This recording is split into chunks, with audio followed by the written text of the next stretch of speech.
Igual no sonaba porque alguien me enchufó mal esto.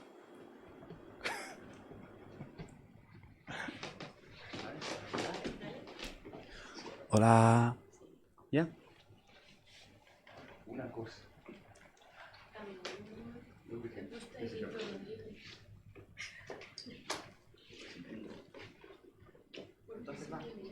Entonces esta línea se la puesta. Sí. Pero en esta línea no. Bueno, aquí delante igual no.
IOSA seminars. For us, for IOSA group, it's a very exciting activity because we have the opportunity to learn other science that is done in the whole campus of the CSIC. And in this occasion, we are really pleased to introduce you to Professor Jenny Reed from the Institute of Neuroscience in the University of Newcastle. She's a physicist who decided to move on to perception and psychophysics eventually. And that's why her research is mainly focused in the stereo-depth perception, studying all the aspects of the disability of the visual system, ranging from detailed psychophysical measurements of the depth perception, computational models and the underlying neural mechanisms, clinical disorders of vision, stereopsis in other species like this dog, and clinical or commercial applications of 3D display technologies. And particularly today, she's going to talk about insect stereopsis, behavior, and neurophysiology. So again, thank you so much for accepting our invitation, and the stage is all yours. Thanks, Richard. Thank you so much for the lovely invitation. It's great to be here, and I'm really looking forward to visiting some of the labs later on and finding out more about what goes on here. Definitely do ask me any questions during this talk, especially if I say anything that's unclear or you'd like more details about. Just stop me and ask as we go through. So what I want to tell you about is some work we've been doing on what we call man, mantis and machine vision. This is work funded by the Behaviour Trust, and I've got some of our team shown here. Adam Simmons, who looks after the insects and also runs some of the experiments, and Diane Ettel. But I'm particularly highlighting Vivek and Ronnie, who are the senior postdocs who've really led the work that I'm going to present today. So what I hope to cover is to give you a little bit of background on stereopsis. I'm sure some of you are very familiar with it, but others perhaps not so much. Talk about why it evolved. Give you some background on insect vision, because I'm guessing that's something that may not be very familiar to many of you. Talk about how we figured out ways of studying stereopsis in insects and some of our behavioural experiments first of all, and later some of our neurophysiological results. How are we doing? Is that good? Can everyone see okay? Great, so stereopsis, as Victor mentioned, is essentially the perception of depth that we get by virtue of viewing the world through two eyes that are slightly offset. So the essential geometry is as shown here. If you're looking at a distant object, like a mountain for the sake of argument, so by definition you're fixating that in both eyes, so its image is falling on the fovea of both eyes. You'll notice that a more nearby object, like this tree, is projecting or is viewed to the right of the mountain in the left eye, but to the left of the mountain in the right eye. So there's this offset in the position of the nearer object, which is called a disparity in the literature. And what I always think is kind of amazing is your brain's able to detect really tiny disparities across the eyes and use that to infer that the tree must be closer than the mountain, even in the absence of any other depth information.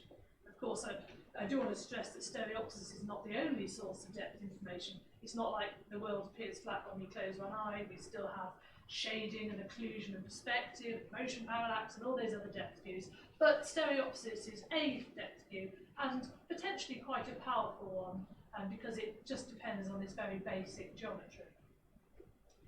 So why study stereopsis? Why should one care? Well, I'd argue there are several reasons. One is clinical relevance. So actually, good stereoscopic vision is quite challenging for a visual system.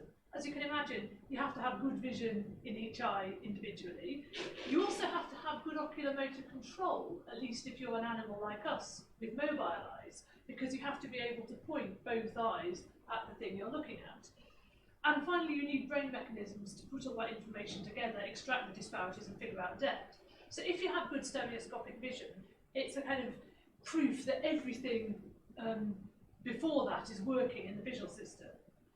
And perhaps because it's so challenging, it's also fairly common for it to go wrong. And there are lots of disorders of binocular vision. Strabismus, which is a medical term for squint, so where one eye points outward, like this child here, or you can get esotropia, where the eyes cross. Amblyopia, or lazy eye, as it's known colloquially, which I always think is a little bit rude, sounding, your eye is lazy.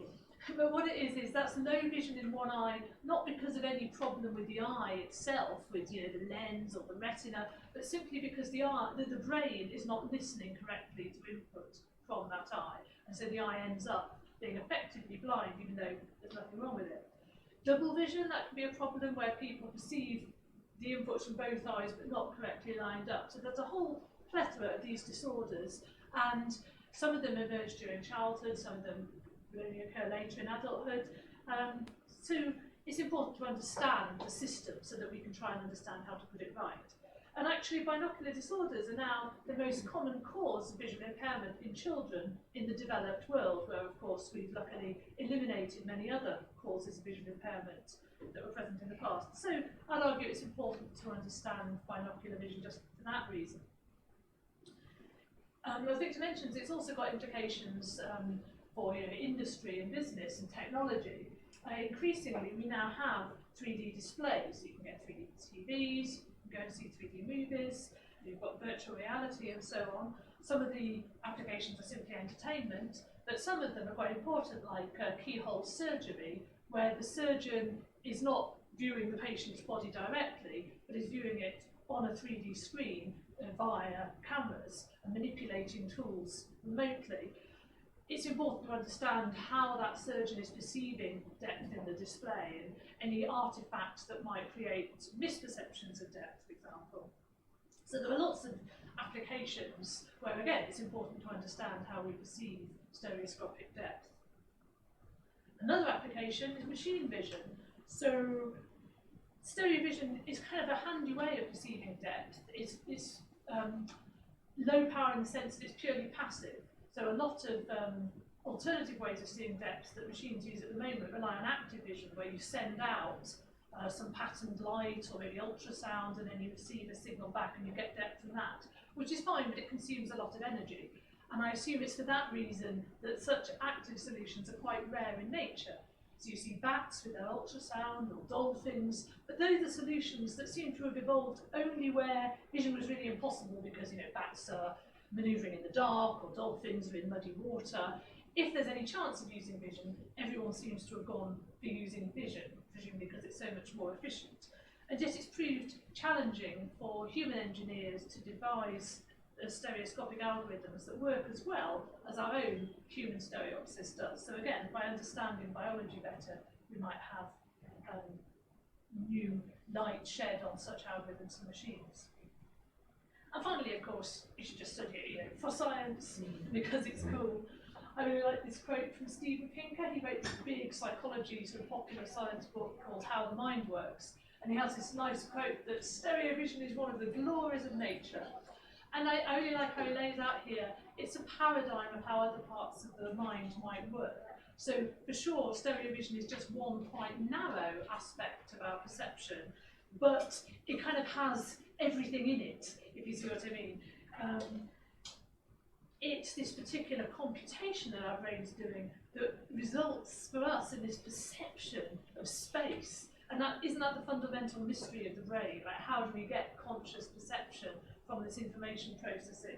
So that's right there. And I think what's nice about stereo vision is, as I just outlined, the underlying geometry is so simple that it seems like quite a promising system to start by trying to understand. And I also think, as he mentions here, I think it's the idea that there are different modules in our perception that you can swap in and out, and I think stereoscopic depth perception is quite a nice example of that. So, as mentioned, it is a powerful depth cube, and yet you can close one eye, and really nothing dramatic changes about my perception. So we have these modules that can be very swiftly sort of plugged in and plugged out, and if we can understand how that works, then I think we'll have learned a lot about the brain. Okay, as Victor mentioned, I've been doing some work on clinical applications. One of the things we've been doing is developing a stereo acuity test. Highlighted Ignacio Serrano-Pedraza. We've been collaborating with him, and he's here in Madrid at the Universidad Complutense de Madrid. So that's one of the projects that we've been doing, and there's a little video there of our test where, of course, you can't see it on this 2D screen, but it uses a 3D tablet computer so that one patch is standing out in depth, and the person is asked to select the one that's standing out. And we can reduce the depth and figure out where their threshold is, and thus how good their stereoscopic vision is. But, of course, this talk isn't about human stereopsis. Now, actually, it took an amazingly long time for stereopsis to be discovered at all. This always amazes me that it was only discovered in the 19th century, despite the fact that vision, obviously, it's so fundamental to humans. It's been studied by some of the great minds of science, you know, from Aristotle onwards. And people have pondered about binocular vision, with 2 eyes, but one view of the world. But it was only in the 19th century that Wheatstone demonstrated stereoscopic depth perception as a thing. And I always think, perhaps because it took so long to be discovered, we always have this sense that it's a very complicated and advanced form of vision. So you could find in textbooks, or probably still can find, this idea that stereopsis is only something that the most advanced animals have, and specifically that they have to be predators like ourselves with frontal eyes, which does indeed seem pretty logical. But actually, increasingly, we're finding stereopsis in a whole variety of animals. Amongst the mammals, so humans and monkeys have it, perhaps not surprisingly, cats, another predator with frontal eyes. But also, we now know that horses and sheep, and recently even mice, have got stereoscopic vision. And these are obviously prey animals with lateral eyes, but they have some binocular overlap, and within that, they seem to use stereopsis.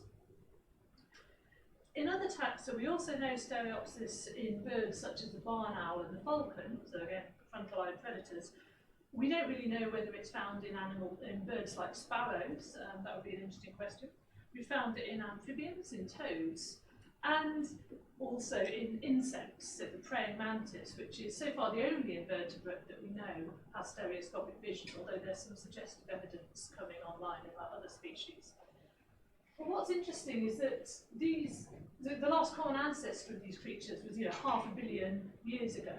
And in that time, it seems that stereopsis has evolved independently several times. I mean, even eyes evolved independently in insects and humans, so clearly stereopsis did.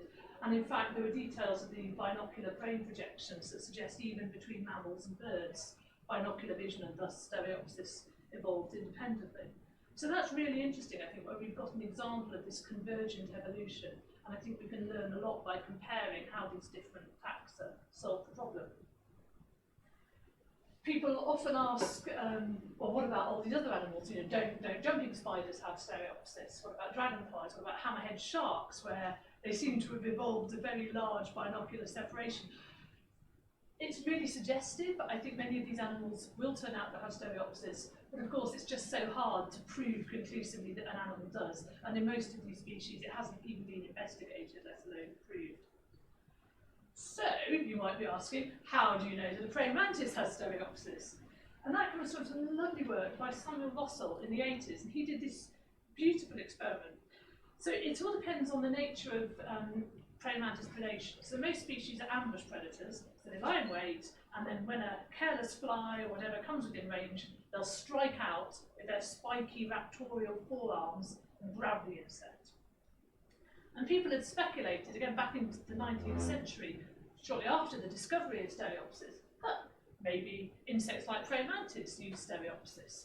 After all, they've kind of got this triangular sort of head that almost seems designed to put the eyes fairly far apart, and they do have this strike behaviour where obviously you need to know how far away something is before you strike. So maybe they're essentially triangulating to know when the prey is within range. But it had remained speculation until Russell did this beautiful experiment by putting some prisms in front of their eyes. So I don't have to tell you guys that prisms bend light rays, but of course the insect is not going to take account of that. So it's going to think, that the prey is here when it's really here, and so it's going to make mistakes and strike when the prey is really out of range. And Russell tested this with base-out prisms with different angles and demonstrated that the pattern of strike errors really proved that they must be using this angle delta. And he was kind enough to give me a video of his experiments, which I've shown you. It's not the best quality, but there's a mantis. upside down, which is actually how they like to be. They spend all their time on the roofs of their cages, so that's their sort of comfort zone. And here's a simulated prey coming within range. And you can see the mantis striking, even though it's out of range, it can't actually get to it. And that's something you really don't see them do very much otherwise. Now it's got it. Okay. So I always think there's very beautiful experiments, and a colleague told me about these, a colleague who works on praying mantis to study their camouflage. She said, oh, they've got stereoscopic vision, you're interested in that. I was just like, an insect with stereoscopic vision? You know, surely not. But I read these papers, and of course she was completely right. And that really fascinated me, and I wanted to know, well, how does it work? Does it work the same way as our stereopsis? Because one of the things I think is very striking about vertebrate stereopsis is that in all the taxa we studied it in, it actually ends up looking remarkably similar. And there's a paper with a title that I like because it just, you know, the take-home message is right there. Owls see in stereo, much like humans do. And to give a specific example of that, I want to talk about how these systems solve what's called the stereo correspondence problem. So far I've talked about stereopsis as triangulation, and that's all great. But in order to do that, you have to match up the images of an object in the two eyes in order to know what to triangulate. And that can often be ambiguous.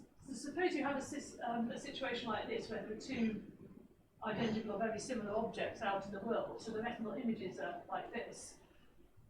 How do you know that what's out there in space isn't that?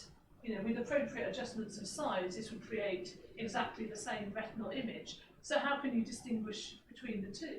And actually, in general, the answer is you can't. You know, both of those are equally valid solutions to this mathematical problem of reconstruct the world from what's on my retina.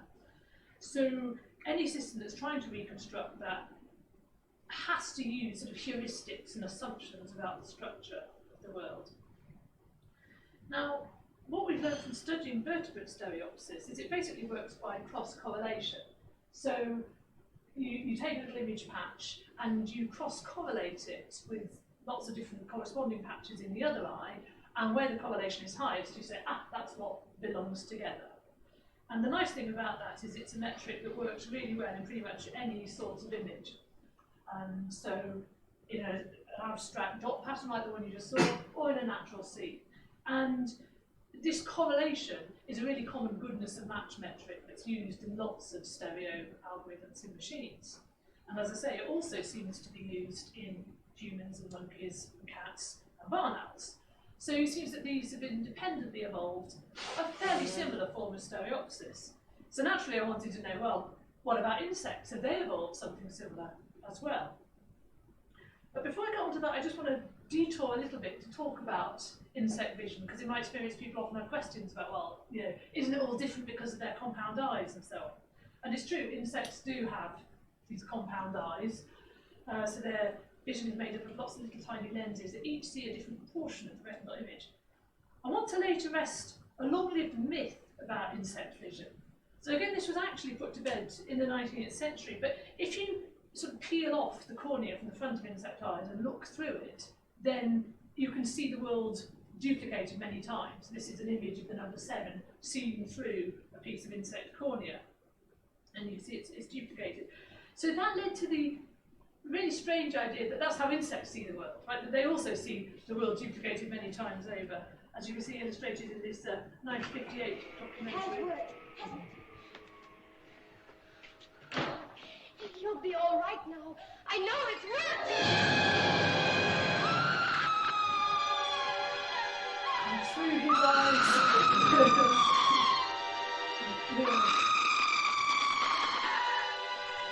And still to this day, you can buy educational toys that have such lenses and say, oh, see, teach your kids, you know, see how a bug would see. And maybe there are people doing outreach activities in schools where they say that's how insects see, but it actually isn't, like, unsurprisingly, because obviously that would be a very stupid way to see the world. How would you know what anything was?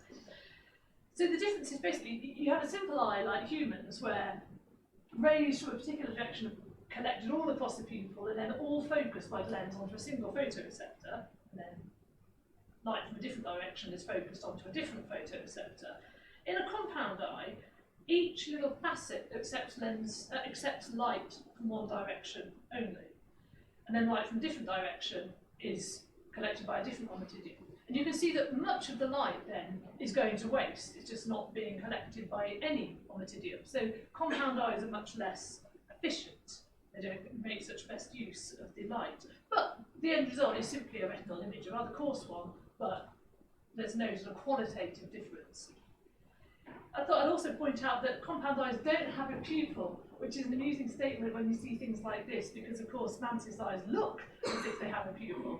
And furthermore, it tracks you around. If you walk around the mantis, you'll see that pupil all over as you go.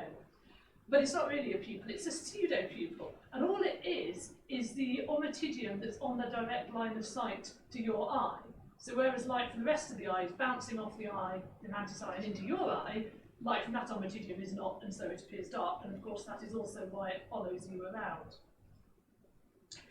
So how do you present 3D images to an insect? When we wanted to drill down and try and understand how mantis stereopsis work, this was our first problem.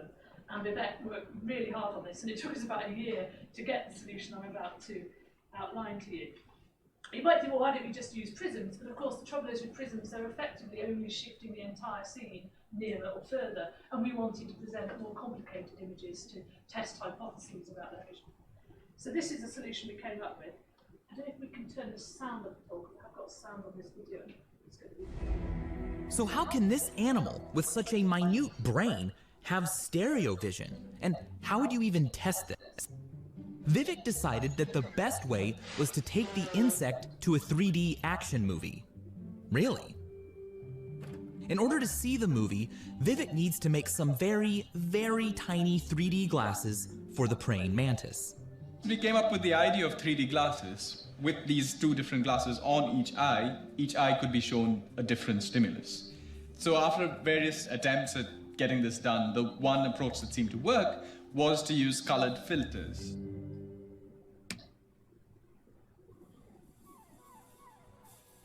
It's a quick procedure using beeswax to attach the 3D glasses. And also a device that holds the mantis in the stand for the experiment. So I think we've got the green filter on the left eye and the blue filter on the right eye.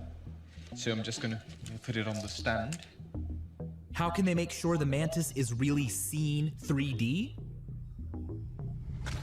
Praying mantises will only strike at prey if they are close enough to their target. Ginny and Vivek make sure that the computer screen is out of the mantis's strike range, but the 3D target is within it. And if the mantis actually sees stereoscopically, it will strike at the 3D target, thinking it is close enough to go in for the kill. Okay, should we go? Yep, and let's go.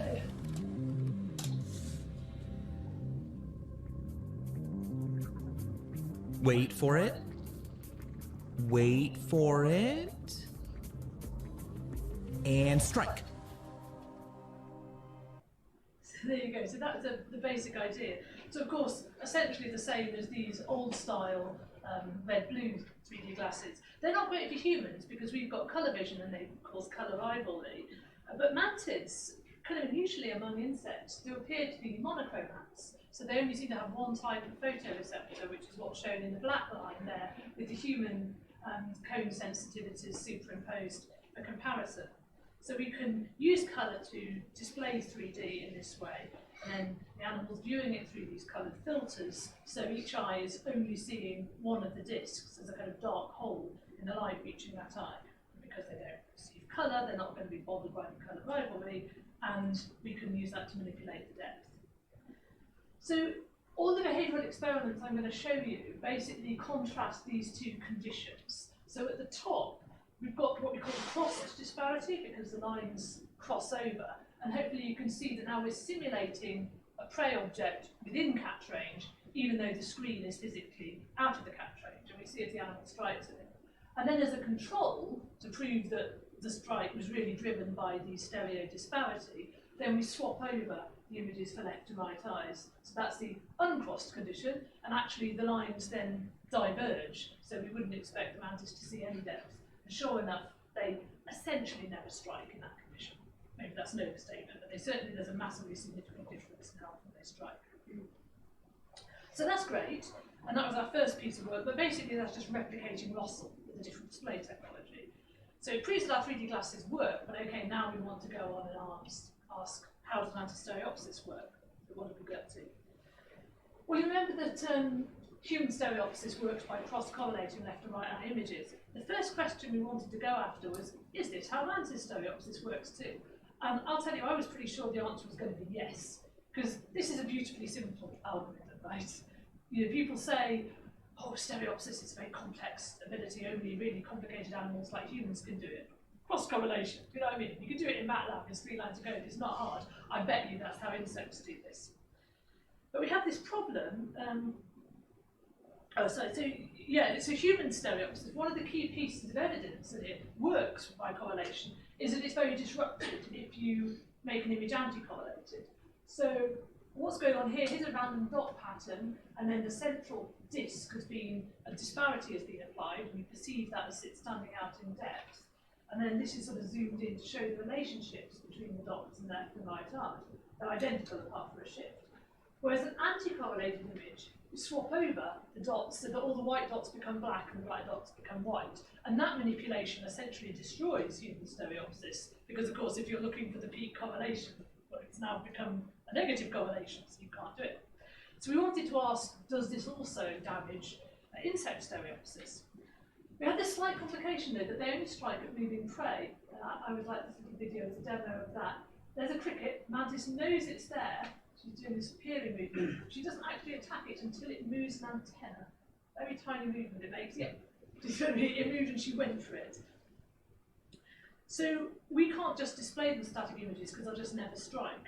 We have to figure out a way of generating motion.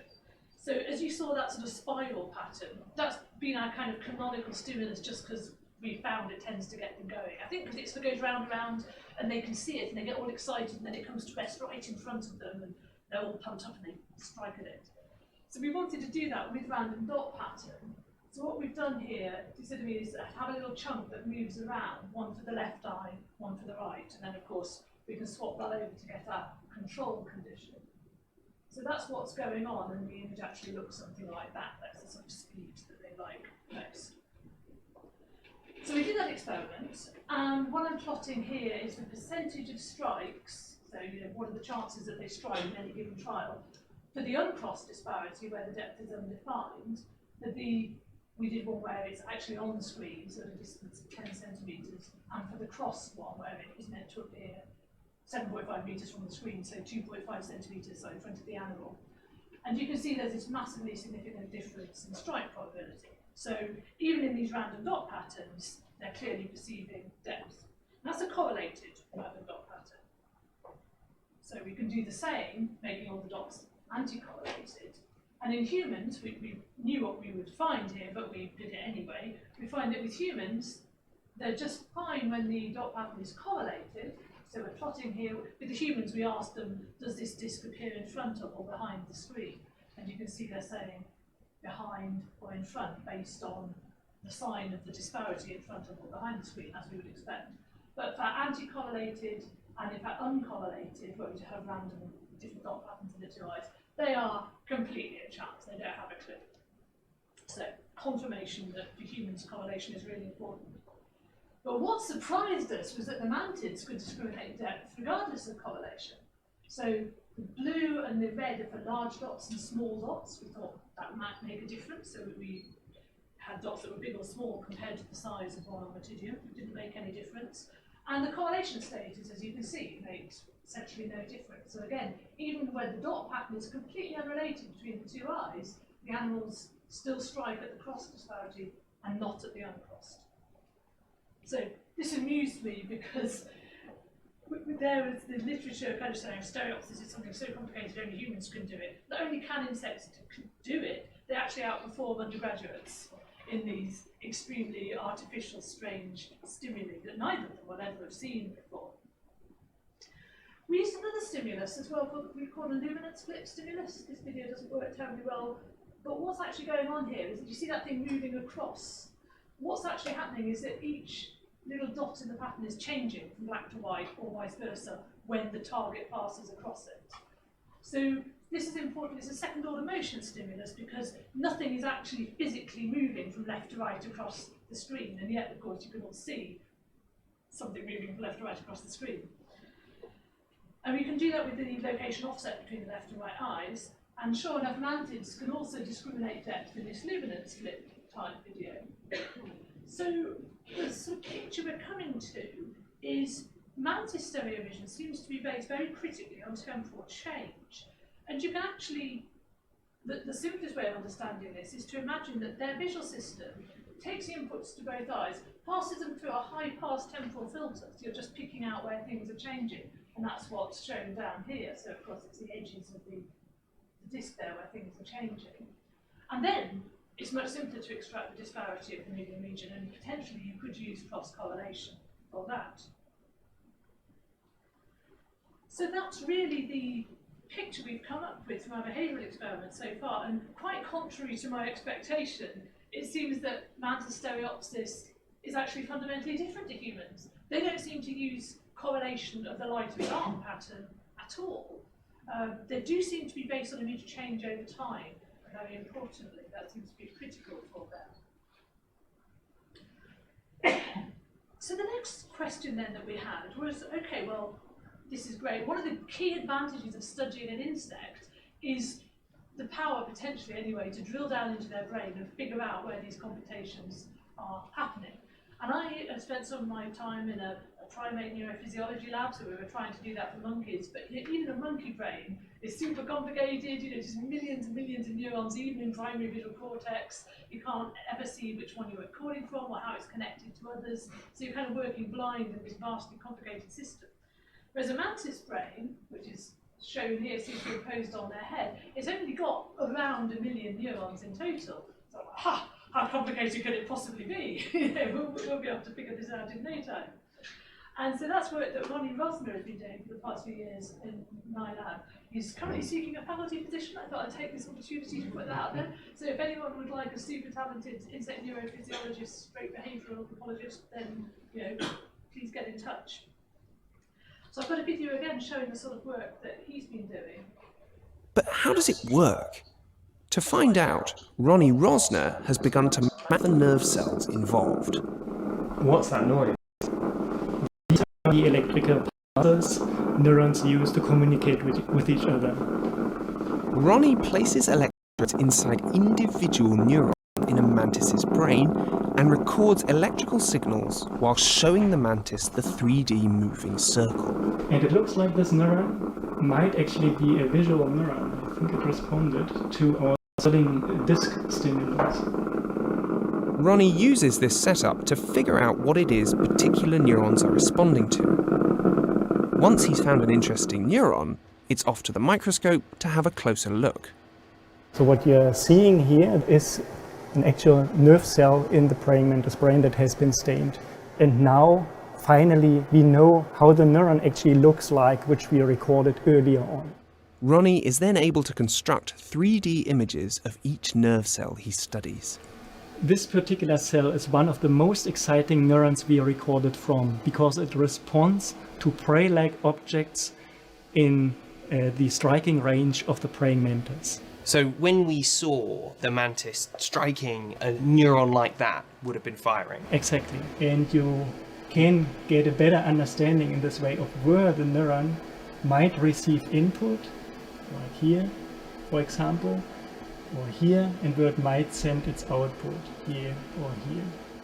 Ronnie hopes to build a map of all the neurons involved in 3D vision in the mantis. There you go. I thought it'd be nice to show you some of how he goes about recording this. And I always think it's incredible that you can actually hear the electrical activity in the mantis brain, and then Ronnie can reconstruct in beautiful detail these amazing neurons that really span the mantis brain. And because he's able to stain them, he can identify them and assign them to classes based on their anatomy. And another beautiful thing about insects is you can do that and come back and find the same class time and time again, which is something you can't do in primates. and then look at their physiological response, because he's also been recording their electrical activity, so he can see how that neuron responds to disparity. And these are the first disparity-tuned neurons that have been found in any invertebrate, so we're proud of that.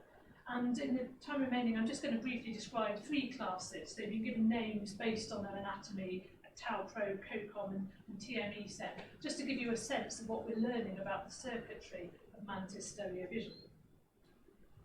So the Tau-Pro neuron is a nice one. We found that it's tuned to the disparity of that spiraling disc stimulus that you saw us using in the behavioural experiments. So there's the control uncrossed expression, and what's shown here, the little blue lines are spikes, are action potentials fired by that neuron. At the top is the locus of the spiraling disc, so a sine wave in X and Y. And you can see we are getting some spikes in response to that. And here it's been summarised as a mean spike rate. But you can see when the disc is crossed, so presented within catch range, the neuron is firing in a much tighter and stronger way. So it has the properties that could be needed to launch a strike. Now that's obviously very interesting and suggestive, but actually there are quite a lot of confounds with this stimulus. So really, to try and characterise the response to disparity, we've used a different stimulus, which we call the disparate bar. So we've got 2 bars presented simultaneously on the screen, but each visible only to one eye at a time, because in these experiments, the mantis is viewing the screen through the same filters as in the behavioural experiments. And so here now is a view from above, so that's the computer screen, this is the mantis, and we put up monocular bars, but we also put up binocular bars, and all possible combinations out of 6 locations in each eye. Why only 6? Why a vertical bar? And why not a disc? Basically because we don't have very much time with these neurons. The recordings are typically very unstable. Ronnie may, after hours of trying, find a neuron, it's a visual neuron, it's responsive, right, we now have a maximum of 10 minutes to gain all that we can about this neuron before the recording is lost. So that's why we're not probing them in more detail. And the use of vertical bars means we don't have to worry about finding where its receptive field is vertically, but we can still investigate its tuning to horizontal disparity, which is the relevance depth because the eyes are offset horizontally. So we show all different combinations, and you can see that different combinations of bars on the screen correspond to different locations in space. Okay. And I'm going to show you results that are plotted in a matrix like this. We've got bar position in the right eye and in the left eye, and I'll fill them with a colour that indicates the mean response of the neuron. Okay. Neurons there. And then in the bottom diagonal of this matrix, we now have bar combinations which don't correspond to any single physical object in space because the lines of sight diverge. So again, that's an important control. So these are all the possible bar locations in space, colour-coded in that sort of orange there, or red. The purple ones correspond to positions on the screen, and then these 15 combinations don't correspond to any position in space. Okay? And this is just zooming in a little bit. So this is the relevant area for the catch range. That would be kind of the peak place where they would like to see prey. Okay, so I hope that was clear enough. I know it's a complicated stimulus and a complicated diagram. This is the Tau-Pro response to bar stimuli. So we've got the response to monocular bars plotted along the margins, and then in this matrix, the response to binocular bars. And so what I hope you can see is that it responds best to particular bar combinations. Oh, sorry, I don't know, smeared it out to make it a bit easier perhaps to interpret. It responds best to bar combinations with a particular disparity corresponding to an object within catch range. So when the bars are -6 degrees in the right eye, which is a bit to the left, but +6 degrees in the left eye, which is a bit to the right. So in other words, the object is sort of located somewhere around this blue window here. So when you see something like that, you're thinking, aha, this is a neuron that seems to have the right kind of properties to be mediating their stereoscopic predation. So how is this neuron constructed?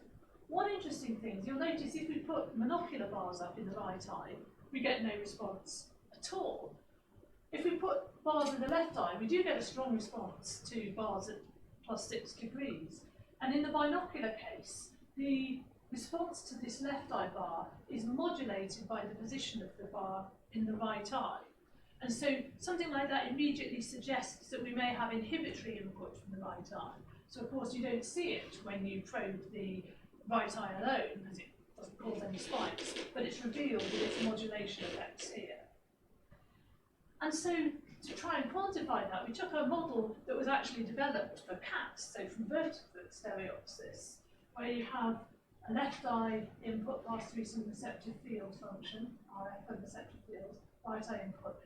We had to put in some sort of tonic input for baseline firing that you often see in these neurons, add them together, pass them through some kind of output nonlinearity, and in particular notice there's a threshold, so if the response is less than 0, you don't see anything. If it's greater than 0, then you do get spikes at an accelerating rate. And we fitted that structure model to this particular cell, so we could just, work out what receptive field function gives the best account of this cell.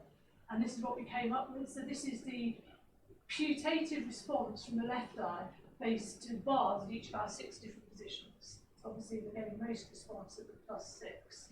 Whereas in the right eye, we've actually got a little bit of excitation in the middle, but we've got these deep inhibitory flanking regions. And then, that was our model for the nonlinearity. And if you run the simulation of that, then, whereas this is the real cell, this is our model cell response. And I think it gives quite a good account. Obviously, it doesn't prove that's how this cell works, but it's a good starting point. And I'm interested that we were able to just take a model from the vertebrate literature and plonk it down in insects, and it worked as well as that. So let's go back to the anatomy of Tau-Pro.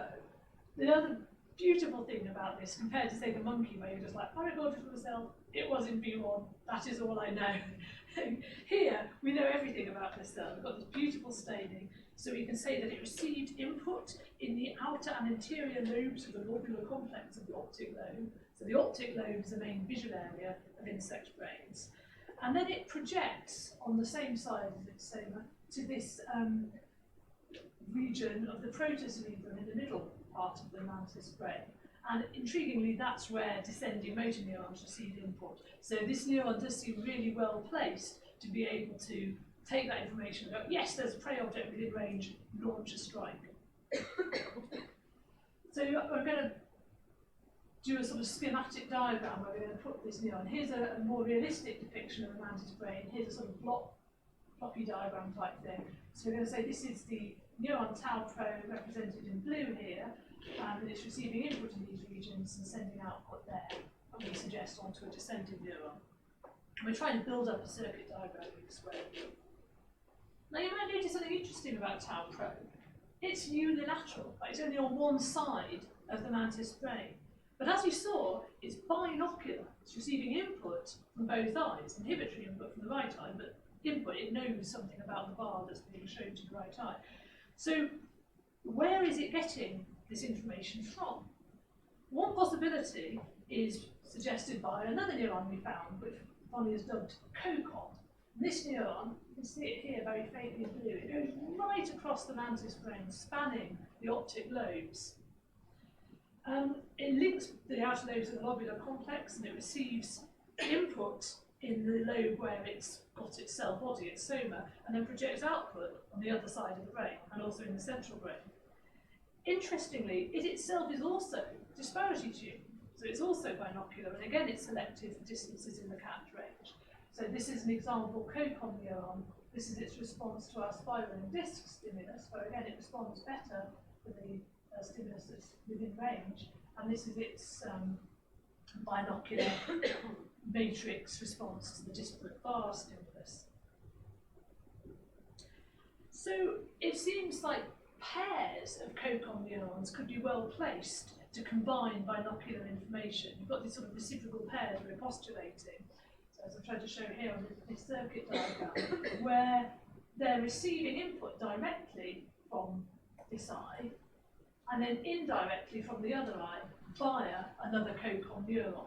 So you kind of have a feedback loop between pairs of COCON neurons. We're trying to investigate whether that is indeed true. Just in the last few minutes, I'd like to talk to you about one more neuron, which Bonnie dubbed TME-sen. And we find this neuron really interesting. We haven't expected this kind of neuron at all. This neuron seems to receive input in the central brain and then relay it very widely across the medulla. So this is an early visual area, which is sometimes, an analogy is drawn between the medulla and primary visual cortex, although clearly that's a very, very loose analogy. But how interesting that we find a neuron that's disparity tuned and taking input from the central brain and sending it back to these very early visual areas. So if I put that in our circuit diagram, there's TME then, input in central brain, output in the medulla. So it seems like we've got feedback loops where you could take information and send it back to early vision as well as the feed forward that we were more kind of expecting. And I say we were expecting this because no one's actually reported feedback loops like this in a vertebrate brain. I mean, one clear reason is just it would be really hard, to do an experiment that would reveal it. But it's very interesting that we find this in the mantis, and it makes you wonder, what's it for, what's it doing? One possibility that we speculate about is it maybe doing visually guided attention. So if the animal has recently seen something within the catch range, maybe it then wants to prime visual neurons in that area to be more responsive because it seems like there may be something interesting out there. And so you could do that if you had a disparity tuned signal doing effectively a gain control back in the early areas. It's very speculative, but that would be one possible function of this neuron.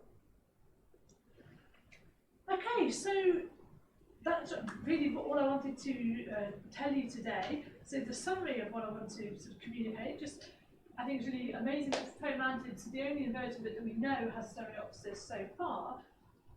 Studying it, we've learned that it is fundamentally different from humans in its kind of behavioural effects because it works on change over time, not the pattern of light and dark like humans do.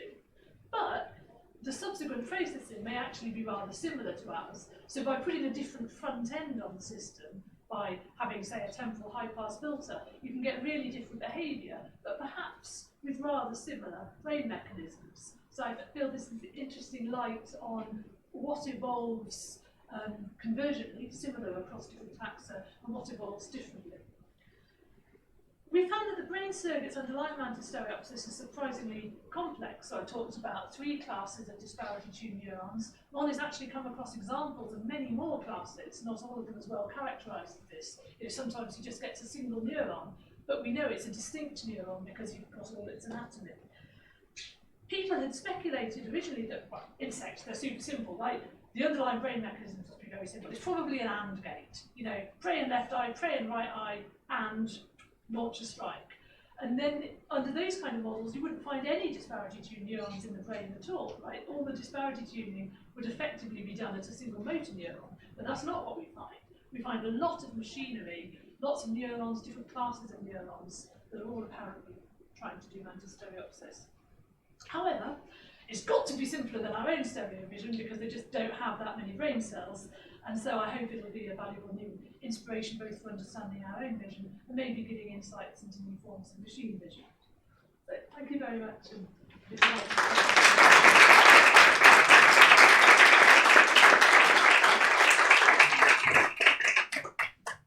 Well, now time for questions. So you mentioned at some point the mantis was wobbling back and forth. Yes. So and the one experiment you did not show, which I'm sure you did, is if you actually just cover one eye. Are they using parallax, or are there other cues they use, or are they down to chance once you cover an eye? They're very reluctant to strike once you cover an eye. So people did these experiments even in the 60s, I think. So it was one of the circumstantial pieces of evidence that suggested they may use stereopsis. If you cover one eye, they are very reluctant to hunt, and actually it triggers a monocular cleaning reflex. So they just kind of go like this. It's on my eye, get it off. Yeah. So clearly binocular vision is very important to them.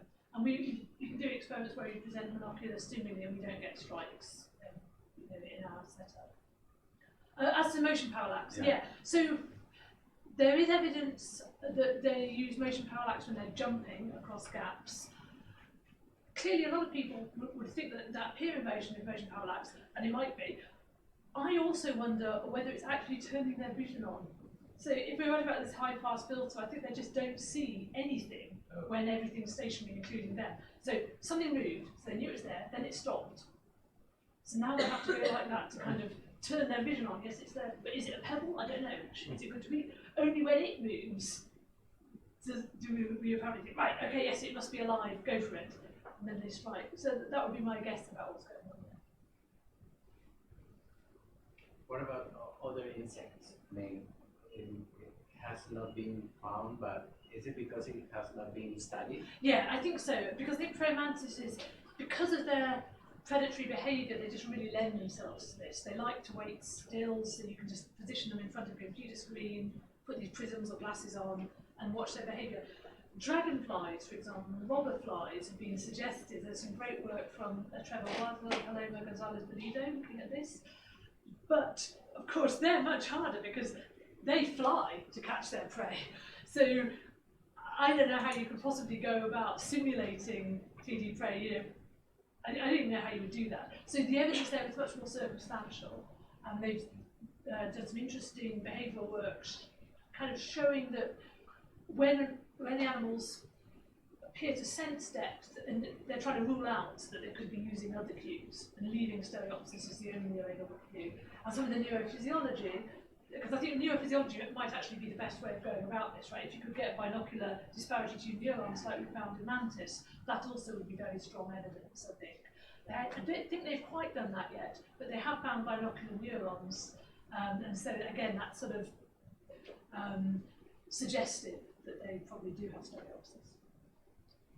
Is there any plan to try to mimic this binocular performance of the mantis that you have clearly almost completely understood into a machine vision or robots? Absolutely. I mean, we want to try to do this. I need to get some more grant funding, so I'm writing a grant list exactly at the moment. But yeah, we would very much like to do that because you can see the sort of lines we're thinking along. I mean, and you could probably also spot some problems with it. So, okay, well, what if the world's moving? How are you going to? Is that going to cause a problem with your high-pass filter? Because now you'll still have a stereo correspondence problem. What if you were very selective about speed? Would that solve it? And it may be quite a simple algorithm that just works in their particular environment. So yeah, we very much want to do this. And I'm looking at that. Yeah, I remember when I was a graduate student, I spent some time in Marseille, and we were working with flags, and I mean, the whole purpose of that institute was actually to try to replicate flag vision into robots. Yeah, definitely.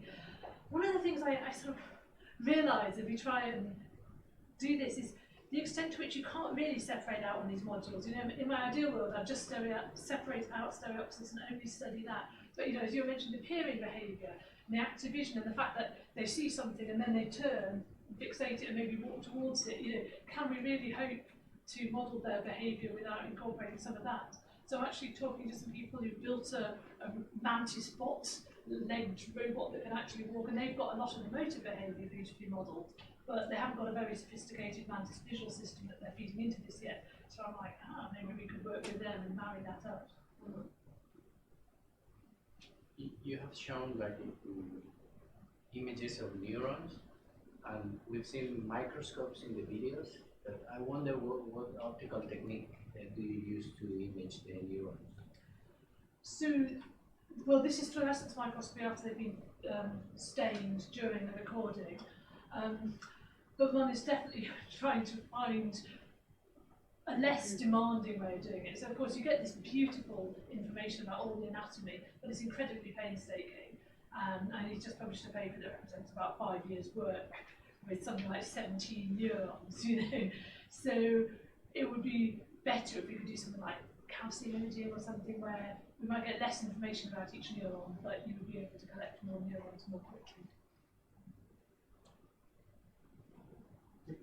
So, those who might have missed this, so you clearly showed us some neurons that are sort of tuned to disparity at this sort of interesting behavior, interesting range where they're doing the behavior. And I think you gave me a little bit of answer because you said you had 17 neurons. What I'm getting at is, do you think like you see monkeys or where you actually have a range of disparities, or do you think this is the population is really tuned to this very smaller range and, you know, a little bit, what do you think? Yeah. That's a great question.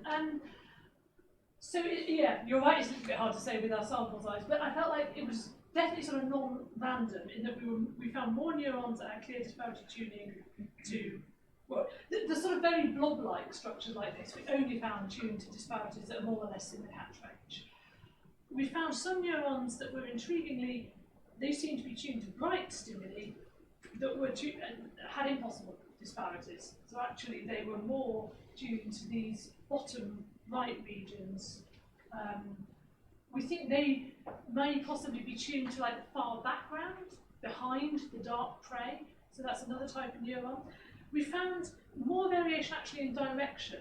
So these isolines that are marked on, the ones that go like this are disparity, and then the ones that go like this are angle.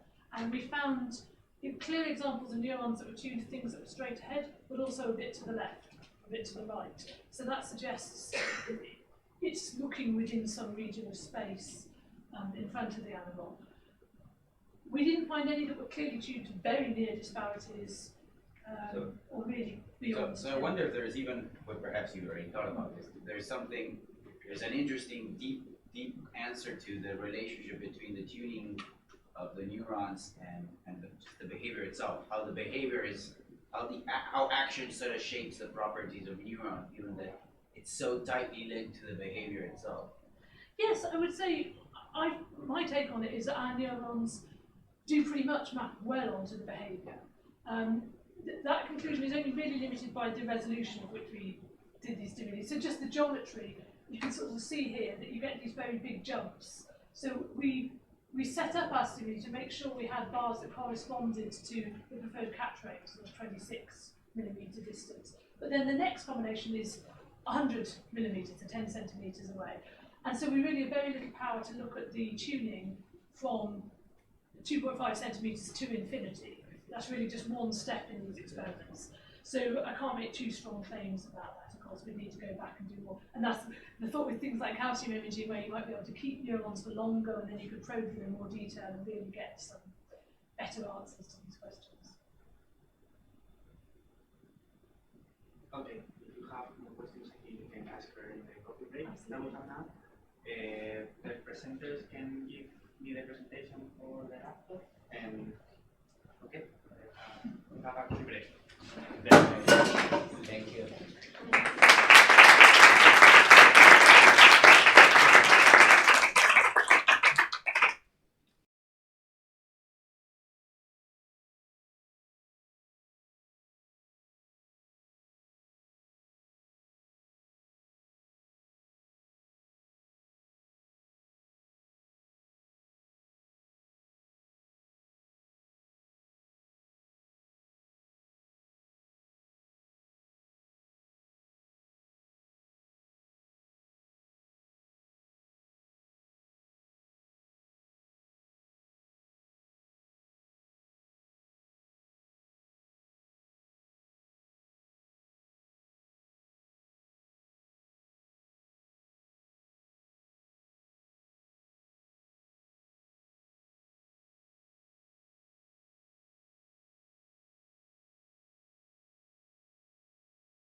Voy a llamar otra vez Noelia. No, Noelia, no, por favor.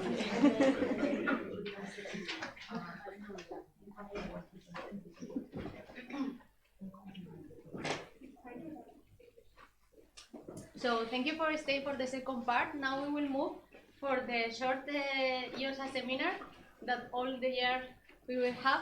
We will start with Noemí Casquero. Is a PhD student for laser processing group. She will talk about laser-induced periodic surface structure.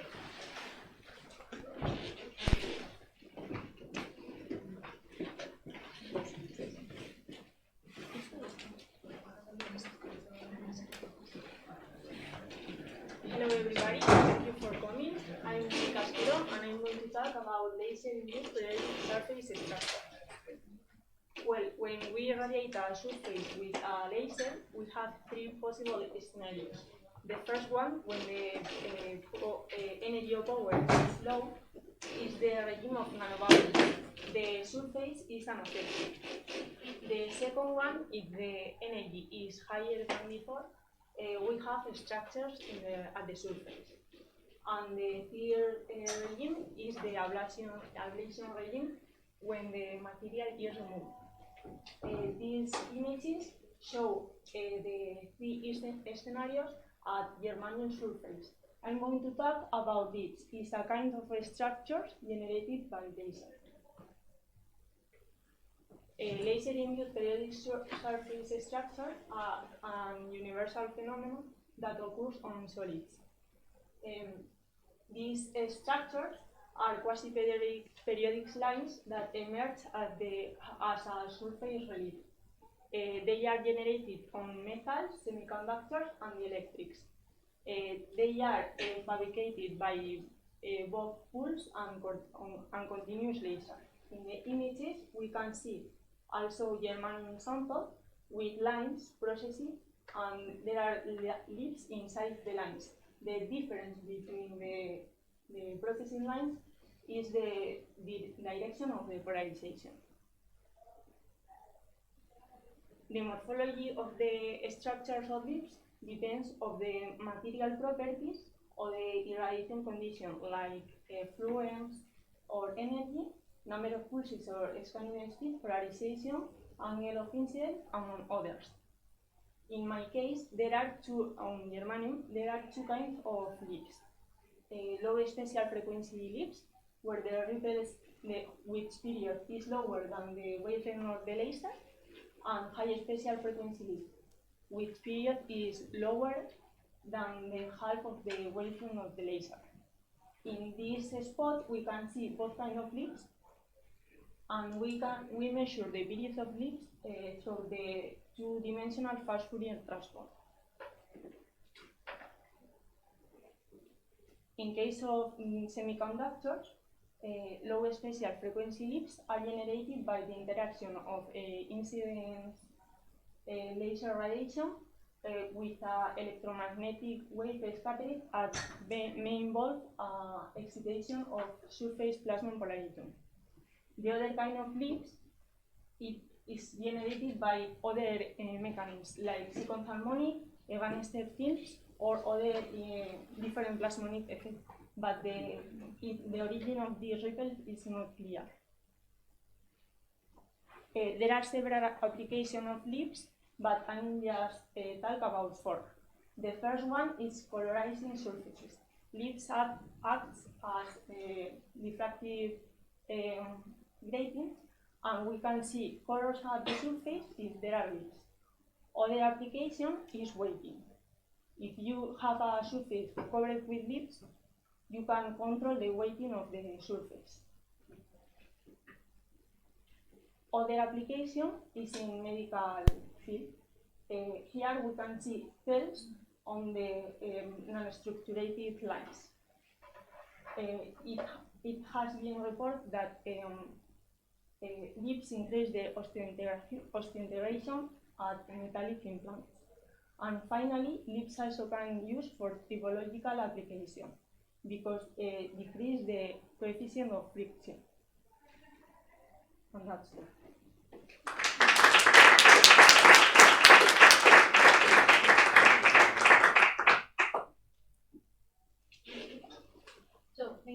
one question.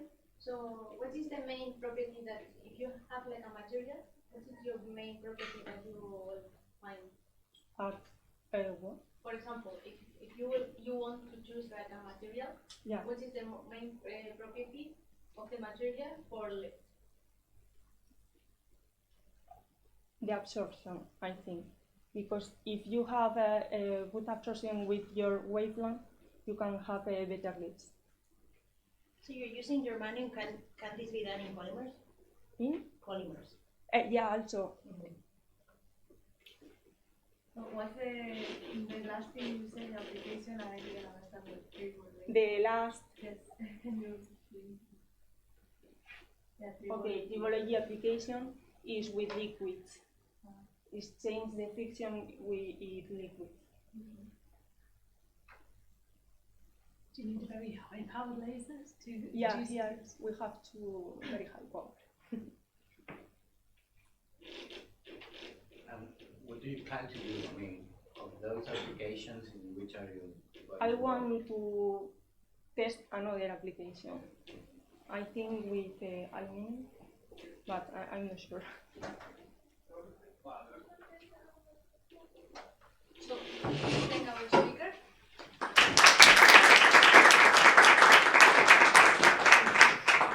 So now we will move to our second speaker, Min.Raúl Zazo. He's also from laser processing group. He will talk about formation of a excimer laser-induced periodic surface structure on silicon at angle incidence.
Good morning, everybody. My name is Min.Raúl Zazo, and I'm working as a researcher trainee at Laser Processing Group with Javier Solís and Jan Siegel. The title of this presentation is Formation of Excimer Laser-Induced Periodic Surface Structures on Silicon at Angle Incidence. So, first of all, an introduction.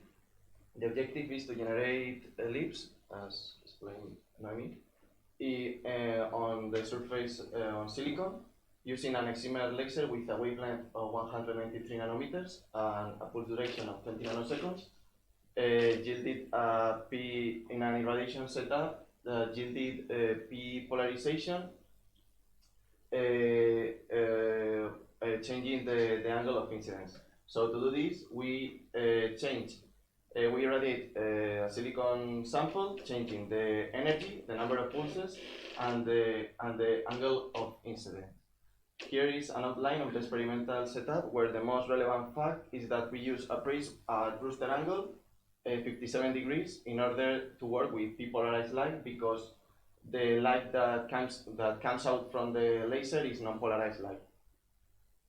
Well, as I said, the irradiation experiments have been performed by exposing a silicon sample to a focused ultraviolet laser pulses, nanosecond laser pulses, First of all, we explored the parameters to identify what are the optimum conditions for the appearance of lips for a constant angle, that is 0 degrees. We found that the minimum pulse number necessary for the appearance of lips pronounced and reasonably well aligned was 100 pulses. If we take a look at the first same image, this same image corresponds to a spot generated at 0 degrees and 20 pulses. And we found something very interesting, that at lower magnification, you can see that the fringes are aligned to the perpendicular to the laser polarization, but at higher magnification, you can see that these fringes are actually formed by the agglomeration of nanoparticles, possibly amorphous silicon, that with an average size between 25 and 50 nanometers. And when we increase the number of pulses, these nanoparticles align the perpendicular to the laser polarization, finally form lips and these fringes. So you can see the evolution in the formation of lips with the number of pulses. In a second step, we change the angle of incidence, keeping constant the number of pulses. So as you can see in the other same images, you can see that the period increases with the angle of incidence, going from 160 for 0 degrees to 700 to 690 for 50 degrees. This graph compares the experimental period for 100 pulses and for different angles of incidence from 0 degrees to 50 degrees. And as you can see, and the theoretical period calculated with the surface plasmon polariton model using this formula where lambda is the laser wavelength, E is the real part of the complex refractive index, and theta is the angle of incidence. As you can see, the experimental period fits very well with the theoretical period according to the surface plasmon polariton model. And finally, we did AFM measurements to know the topography of the surface in both cases when the 20 pulses where the nanoparticles starts to appear, and 100 pulses when we have the lips completely formed. So the height profile for 20 pulses shows a modulation depth about 8 nanometers, and for 100 pulses shows a modulation below 20 nanometers. And finally, to sum up, in this experiment, we observed the formation of lips in silicon 100 with ultraviolet nanosecond pulses near the ablation threshold. Also, self-organized, these fringes are aligned perpendicular to the laser polarization. The variation of lips period with the angle of incidence and the number of pulses. That these lips are possibly composed of silicon, possibly amorphous silicon nanoparticles that agglomerate from 20 pulses. And the AFM measurements reveals the thickness of nanoparticle-based lips to be below 20 nanometers. So that's all, and thank you for your attention.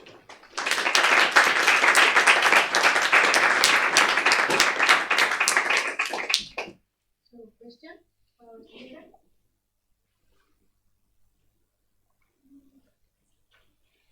How do you differentiate whether it's happening, whether it's lips or any other light material interaction like ablation, like how you is it the number of pulses or is it the energy that you are applying?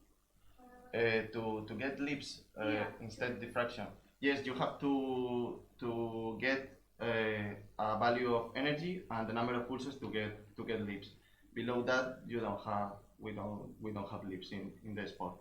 So is it material dependent? For example, if you are using silicon, is it a particular number of pulses and particular value, or it is common for? Depends on the material, because if you have another material, you need less number of pulses or less energy to get lips. So Is there any specific application of this, of the angle of incidence, or you are thinking about any specific application of this? Not for now. If we, if this is a first step, if we can do it, this is one. Well, no, it's not. How can I say? Dynamic. If we can do it this dynamic, we can do it in applications. But for now, this is a first step. So how it works, especially with an excimer laser. Okay, good. More questions? So let's thank our speaker.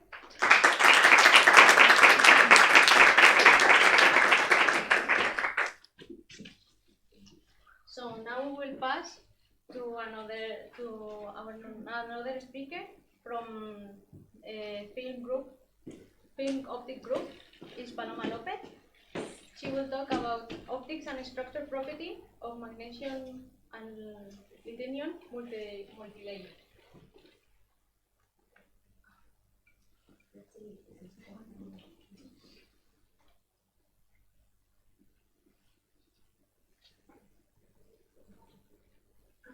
Okay.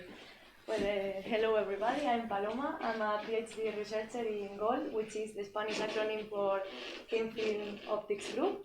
And I will talk about the optical and structural properties of fluoride multilayers.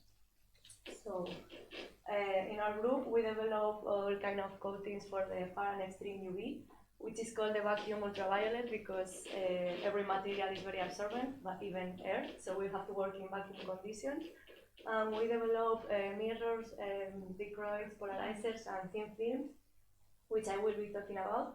So thin films are used to reflect, transmit, or block light in a chosen wavelength range. And a practical application of a thin film in the ultraviolet will be in the Lumos instrument of Project Luar of NASA. So aim to study the universe in ultraviolet. It will be a multi-object spectrograph for the far UV and visible. So my study will consist on test and develop a high reflectant mirror, which will be in this instrument, which is a high reflectant band centered in 160 nanometers. So the first step to make a filter for the far UV is to choose a right material, because as I said, they are very absorbent. So the last transparent material for the far UV are fluorides. Also, the normal reflectant is very low, so we need the contribution of many interfaces in order to improve reflectivity, which is called a multilayer. And the easiest design is to have a periodic multilayer of two materials that are chosen because they have low absorption and a very contrasting refractive index between them. In this case, magnesium and lanthanum fluoride. So the next step is to choose a right thickness and number of layers. This design is a periodic quarter wave designed with using Bragg's law for crystallographic planes, but with our layers. And we calculated that the optimum number of pair of layers was 13 because reflectivity doesn't improve that much over this number of pairs. And it's difficult to make a high with so much layers. So the last parameter to have into account to make our filter is the deposition temperature, which is the substrate deposition, the substrate temperature during deposition.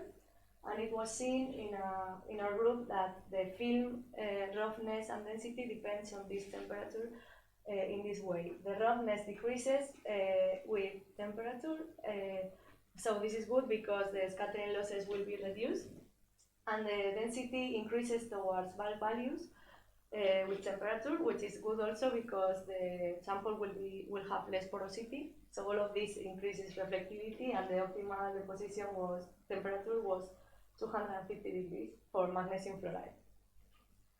So knowing all of this, I prepared some samples at different temperatures in this little chamber here, using the technique of thermal evaporation, which is a kind of physical vapor deposition technique, which consists on evaporating a solid material into a substrate in a vacuum chamber of 10 to minus 7 millibars. Then we measure it in a reflectometer, which works in ultra-high vacuum, 10 to the minus 9 millibars, and covers the extreme to far UV range.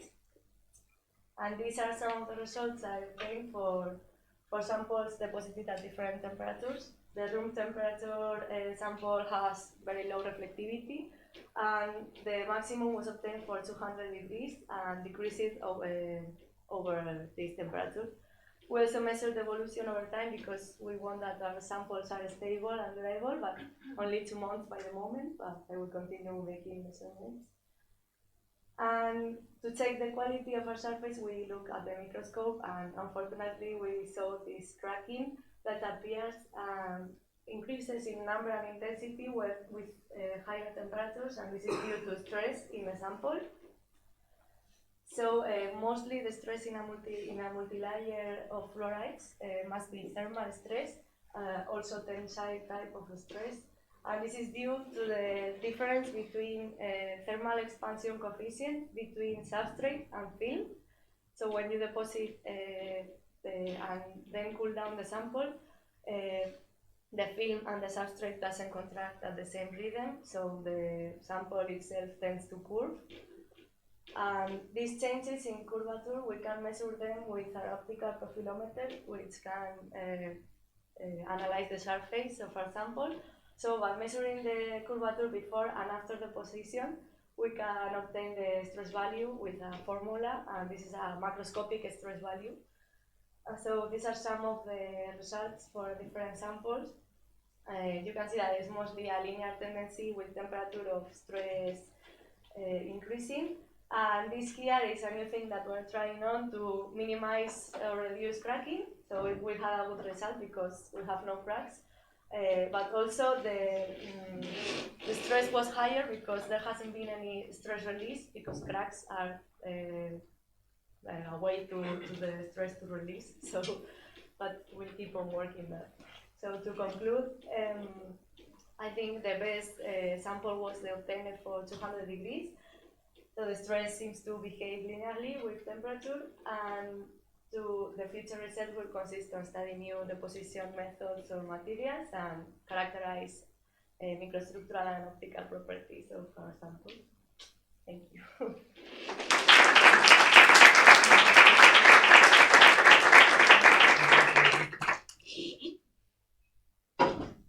So, question to our speaker. So, what is the high temperature that you can go? Well, I use a continuous,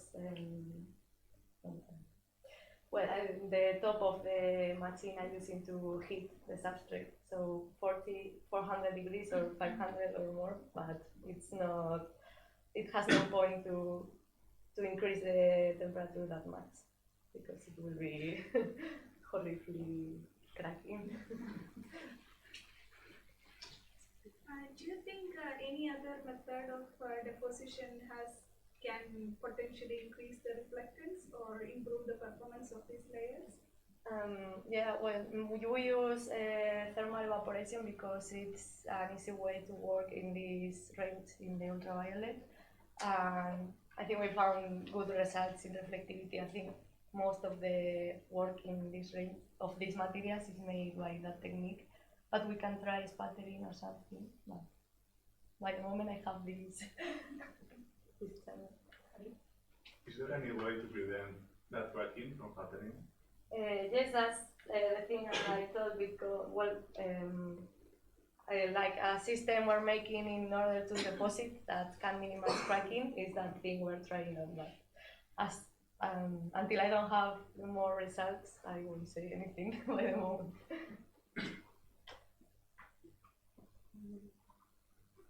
More questions? So let's thank our speaker.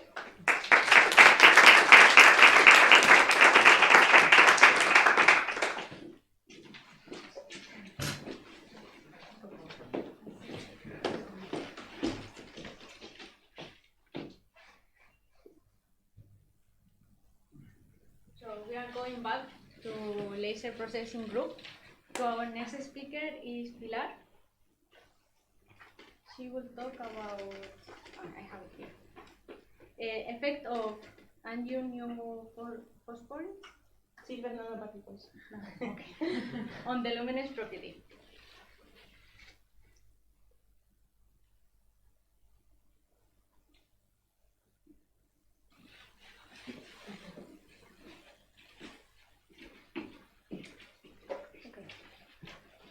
Good afternoon, everyone. I'm Min.Pilar Gómez, and as Sarah has said, I'm working in the laser processing group.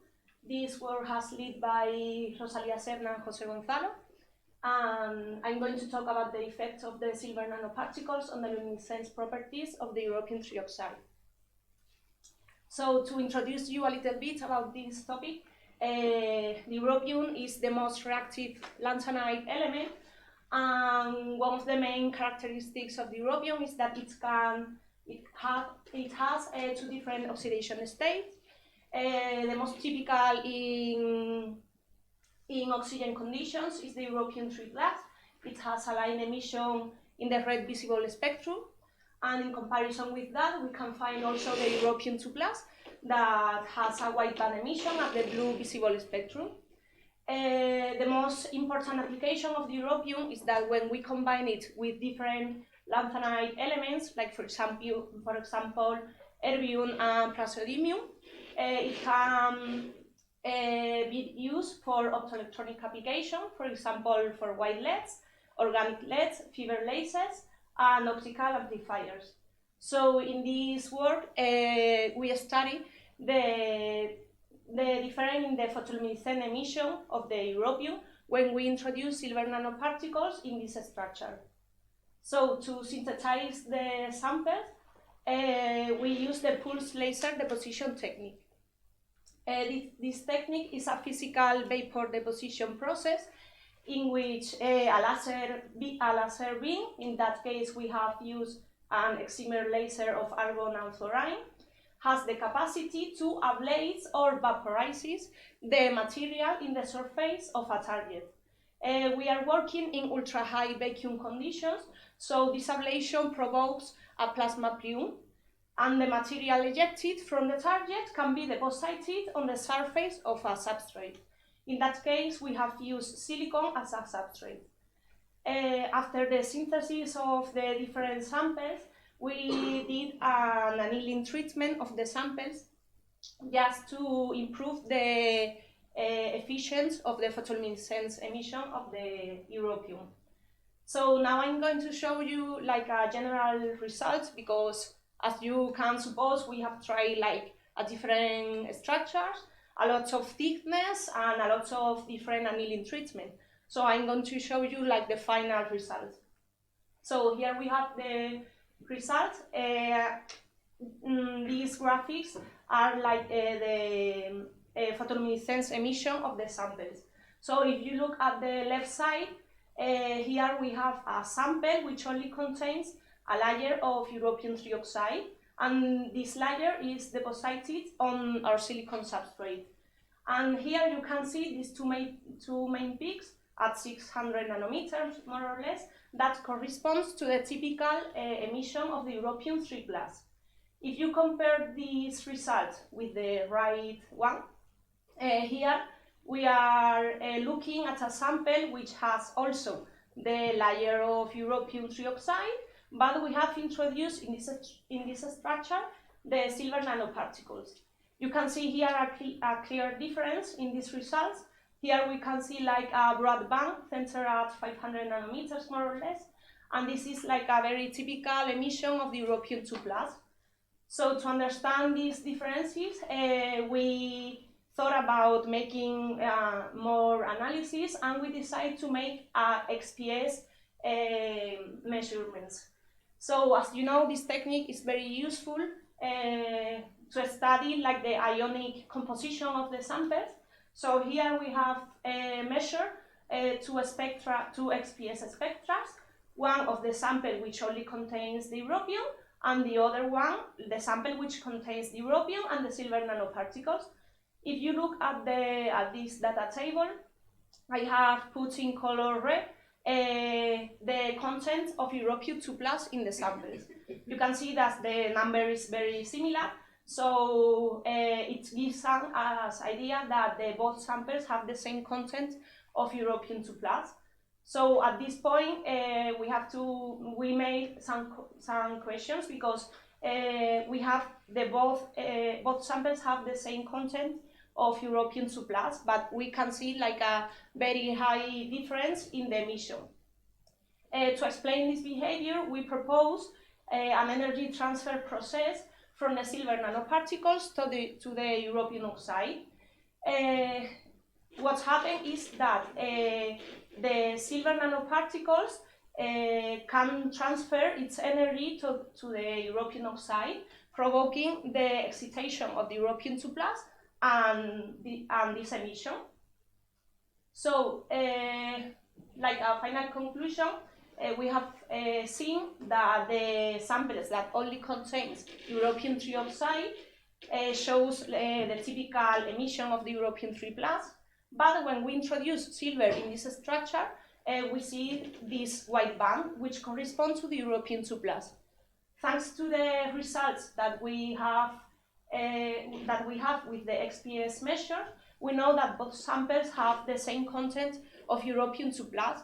So the only way to explain this different emission of the samples is with the energy transfer process that occurs between the silver nanoparticles and the European 2+.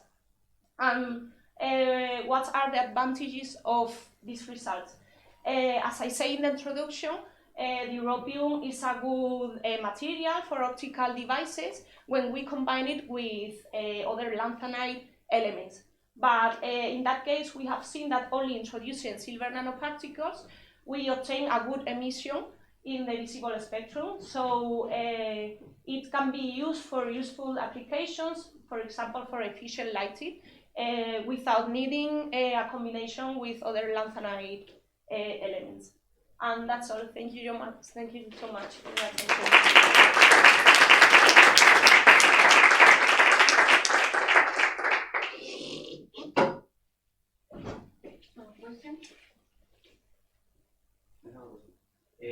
Why is not good using European combined with other rare earth materials? Why is not good to use it? Why it's not good for using? Because here, for us in our group, we have the silver target, and it was at first it was cheaper, but in general for application, it's good because to obtain these results, we only need, in that case, 10 nanometers of silver nanoparticles, which is like very thin film. So we can obtain like a good emission of the European just with a little doping of silver, and we don't need like use other lanthanide, which are more expensive. So silver was your first like chosen nanoparticle? No, we try, first of all, we try with gold nanoparticles, because in the group we have worked with gold nanoparticles in other projects, and we have very controlled the growing conditions of the gold nanoparticles. But we did the same experiments, and the results was not good. So we moved to the silver just because it was the target that we have. But surprisingly, we have like a very good result. Very good presentation. Thank you. When you have your European trioxide, I would expect you to have just European 3+, but you also have European 2+. How does it come from? In the Here, this one is just European 3+, because this is like the main peak at 612, and this one is at 580 nanometers more or less. And when you have European 3+, this is like always the same. On another table, you mentioned this. Well, you mean yes, that table. This result, the table. The previous one on the right. You have European 2+. Okay, yeah, you have the same concept, but when you introduce the silver in the structure of the European, if you can see here, you see like the emission of the European 2+, but also like this small peak, which corresponds to the European 3+, because the sample still have the European 3+, but the emission of the European 2+ is usually quite bigger in comparison with the one of the European 3+. Thank you. You're welcome. let's thank our speaker again.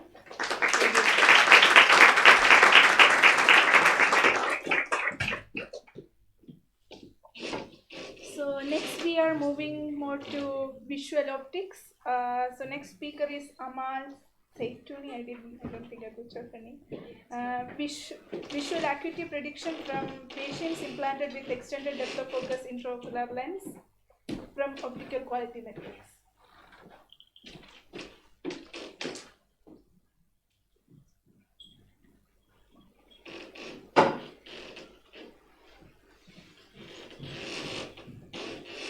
So, hi everyone.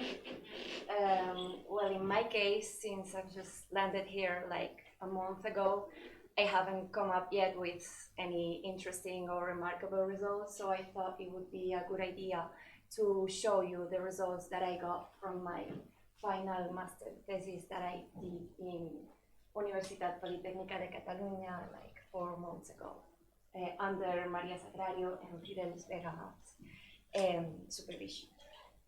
So it's really known that multifocality causes so many drawbacks. As a possible solution, new designs of intraocular lenses have come up.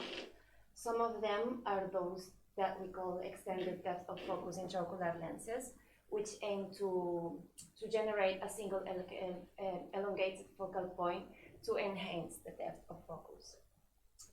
But since now designs are starting to come out, there's the need to assess them in an optical bench. That's the reason why is because the optical quality of an intraocular lens is key to assess the visual performance of pseudophakic patients. But the real need is to find imaging quality metrics that highly correlates to the visual performance of an intraocular lens. And there have been like many studies that have tried to find like an accurate correlation, but some of them have so much limitations. Recently, one of them, like the results in Vega and colleagues, have found like a solution, let's say. So what they did was picking a set of intraocular lenses, simple ones, and they plotted the results from the visual acuity and the results from the MTFA, the area under the MTF. And like the asymptotic relationship led them to find this exponential decay function. After that, what they did was picking another set of intraocular lenses, being those the trial set, and by applying this exponential function only by the optical quality of those lenses, they try to reach the visual acuity that patients would hypothetically get if they were implanted with those lenses, those being the blue dots, and then they compared those values with the real visual acuity that patients implanted with those lenses had get. The author says that this relationship may be helpful for us to know the visual acuity of patients prior to implantation, but any further verifications have been reported yet. So the objectives of that work have been trying to evaluate the suitability of that exponential function to assess whether it can predict like the visual acuity of patients implanted with an extended depth of focus intraocular lens, only from its optical parameters. So regarding the optical principle of the lens that we assess, we can say that the mini-well is a refractive intraocular lens in which positive and negative spherical aberration is induced in some areas of its optics, that generating an increased depth of focus and therefore a progressive range of vision to pseudophakic patients. To assess its optical quality, we use an optical setup like this that mainly consists of an illumination system, then a model eye with a cuvette where we put the intraocular lens under assessment, and then an image acquisition system consisting of like a microscope and a CCD camera. Now regarding the clinical data, we obtained the results from a prospective study that involved 20 eligible patients who underwent cataract surgery by the same surgeon. Binocular defocus cubes were obtained in a wide dioptric range, having the patients their best distance corrected correction in a trial frame. So regarding the results, here we have the MTFA focus curve that assess the optical quality of the lens. From all the results, we only picked the 3.6 millimeters diameter pupil, since it's like a representative pupil for elderly patients. We can see that it's in the far focus where the optical quality is higher for that lens.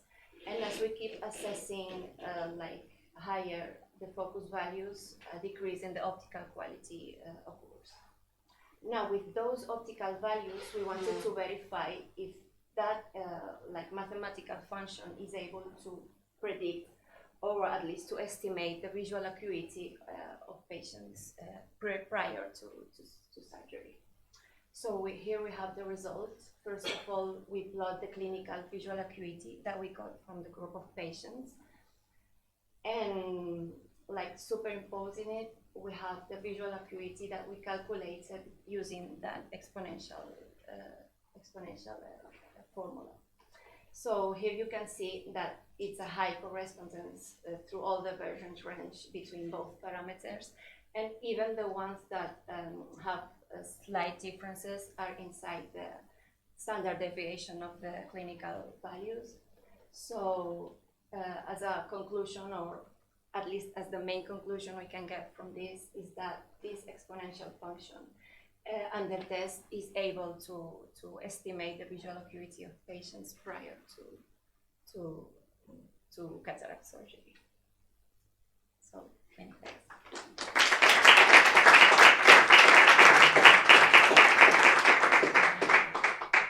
Could you please go back one slide? Yeah. So I didn't really get this formula. What is MTFA? What is the A? Amplitude? The area under the MTF. But then the units, if you go one back or one more, so the area, MTF is the same as MTFA? MTFA, yeah, okay. Sorry. And are the units correct? And cycles per millimeter? Yeah, they are. It's too low, yeah. Okay, I need to think about it. Okay. I can give you the slides so that you can see them. And do you limit the range of spatial frequencies and using the area calculation? Yeah, we assessed the area from 0 to 50 cycles per millimeter. And then go back to the formula. There seems to be, you have some fitting parameters there, right? Or are those constants, A, B, are those? Yeah, those are fitting parameters from the. So they're just two, or is that the third constant there, that C? That C would be the asymptotic value that equals to 0, since we wanted the visual acuity to tend to 0. And those fitting parameters fit to the individual observers or to the average data of the all observers? Average data, yeah. So those fitting parameters are associated to a lens, to a given lens design or a given. These were obtained. Yeah, these were obtained from those results, from the patients that were implanted with the simple set of intraocular lenses, like the modeling set. And the assumption is that they carry through other lens types. Yeah, actually in their work, they used those trial sets to prove if it's valued. But they haven't tried yet an extended depth of focus lens. So that's why we are trying to get in that work. So once you have the parameters A and B, and the lens gives you the MTF area, then you are able to predict the result. Let's say yes. As a starting point, you can see only how it would be, how it would not predicting, obviously, because there's a neural processing after that, but at least you can have, actually here you can see the results from this lens that fit really, really well with the experimental values got from real patients. That would be the black line, the defocus curve, and then that blue dots would be the estimated visual acuity got from that formula. And the results are really, really good. And are these the results with the extended depth of focus lens? No, this one is a trifocal lens. Like the results with the extended depth of focus are those.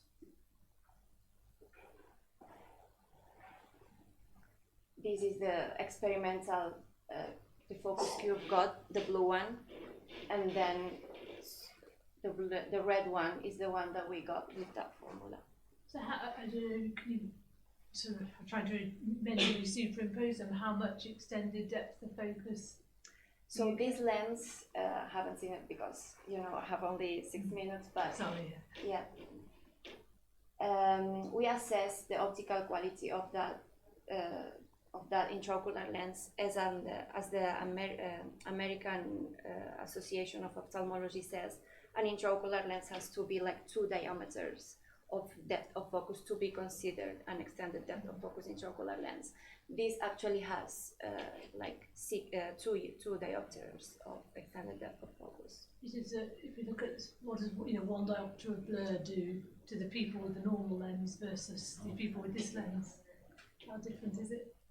Sorry? So if you look at your visual acuity versus defocus graphs, yeah, for the original and then for the extended defocus, I'm just trying to ask how different it is. So here, if you have 1 diopter of defocus, on average they're going down to what, from 0 to 0.1 logMAR, something like that? And 2, well, yeah, since the visual acuity, the visual acuity that they get is above 0.1 logMAR.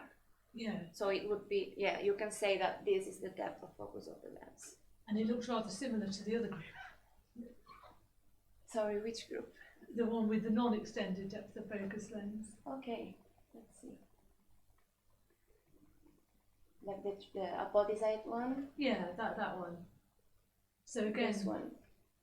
They also look like they're going down to about 0.1. Well, yeah. 1 diopter. Yeah, almost. It's not a so-called extended depth of focus lens, but patients get really high visual acuity with it, even if it's not an extended depth of focus intraocular lens.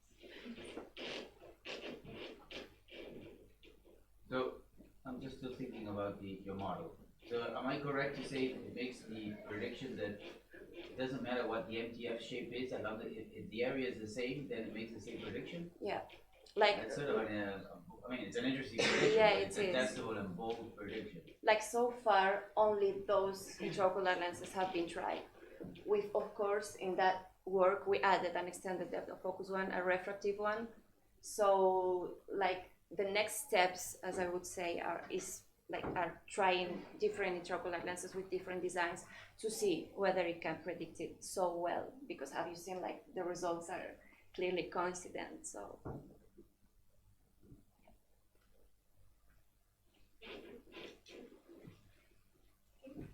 Any more questions? Thank you, Amal.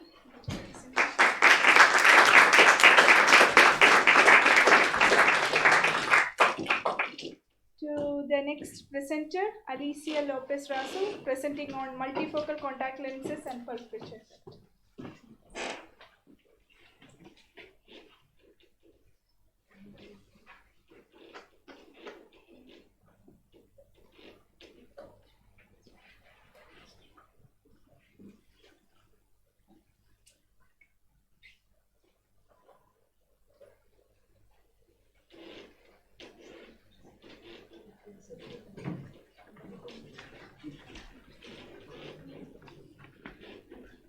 Well, hi everyone, my name is Alicia Lopez, and today I'm going to talk about multifocal contact lenses and relating with the Pulfrich effect.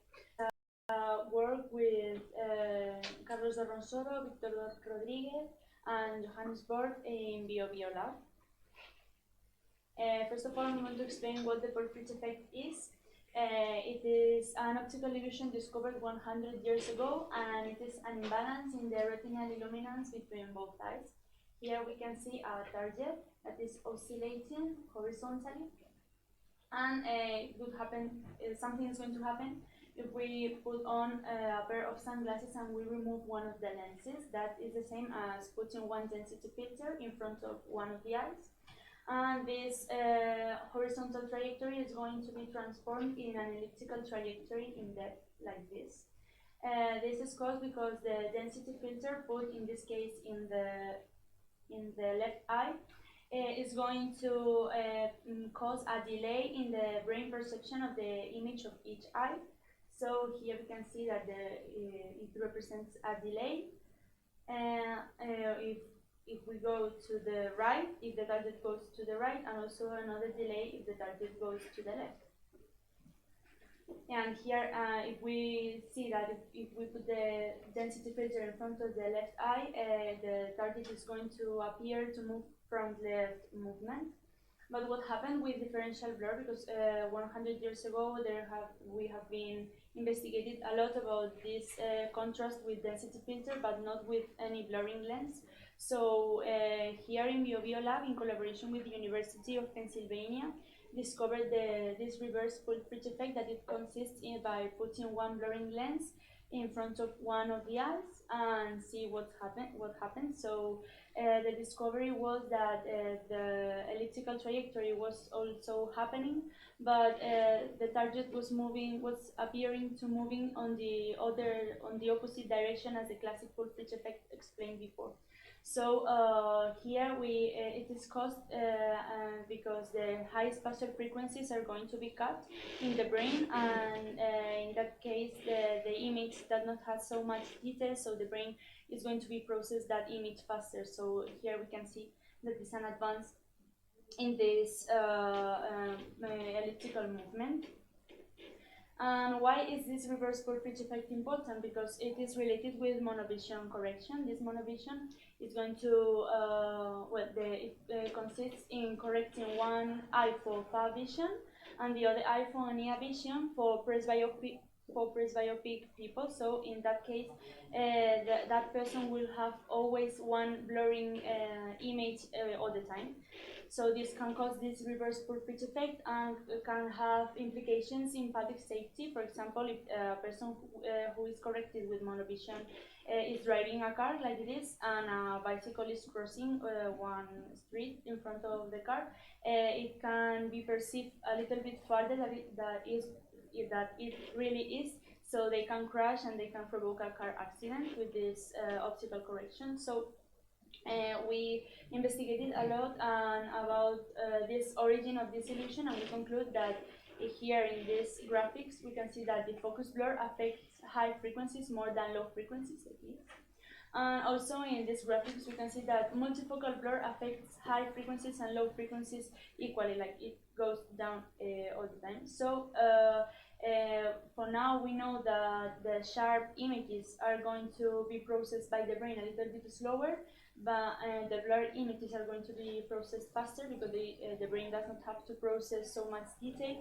But we still don't know what would happen with multifocal corrections with presbyopic patients. So our research questions for now will a multifocal retinal image behave as a sharp or as a blurred image in terms of neural processing speed? Like, for example, will multifocality produce reverse Pulfrich effect? And also, will high addition multifocal lenses cause more blur and more Pulfrich effect than low addition multifocal lenses? So, Bort and company investigated recently about this monovision correction and the Pulfrich effect, but now we want to investigate about modified monovision contact lens correction. So we used some contact lenses. One contact lens is for one eye is going to be with the normal prescription of the patient, and in the other eye we are going to put 3 types of Johnson & Johnson contact lens correction. One is the lens A with 1.25 diopters of addition, the other is lens B with 1.75 diopters of addition, and the last one is the lens C with the higher addition of 2.50 diopters. And this experiment is done with a 3D monitor controlling on screen delay with this stimuli, and our task is detect the depth deviations of the vision of the patient. So here I expose one pilot result of one of our subjects. Here we can see that with the modified monovision correction with lens A and B, there is no temporal delay between between lens A and lens B, because the psychometric curve is centered just in the middle of the graphic. But with the lens C, that is the one which has more addition and which causes more blur, we can see here a delay also in the right eye and in the left eye. And also we did more graphics, and here in these lines we represent the lens A and lens B, like the delay of both images. We can see that there is no delay, but with the lens C, we can see that there is a delay of 3 milliseconds. And also here we represent the MTF curves, and here with the lens A, we see that the horizontal MTF and with the lens B also, they have less area down the curve, but here with the lens C, we can see that the area is going to be so much lower, so the high spatial frequencies are going to be so much reductive. And our conclusions for now are that low addition contact lenses do not generate difference in neural processing speed like lenses A or B, but however high addition contact lenses induce delays of 3 milliseconds, as we could see. This is comparable to the Pulfrich effect. Also this study will be completed with more volunteers and more subjects. So thank you for listening, and thank you very much.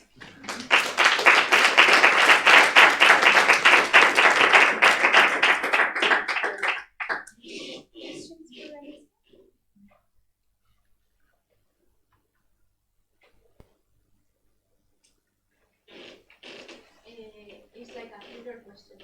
You will be having like different behavior if you try like contact lenses? Maybe yes, but this is a study that is starting, so I hope so. Like we could get more results differently.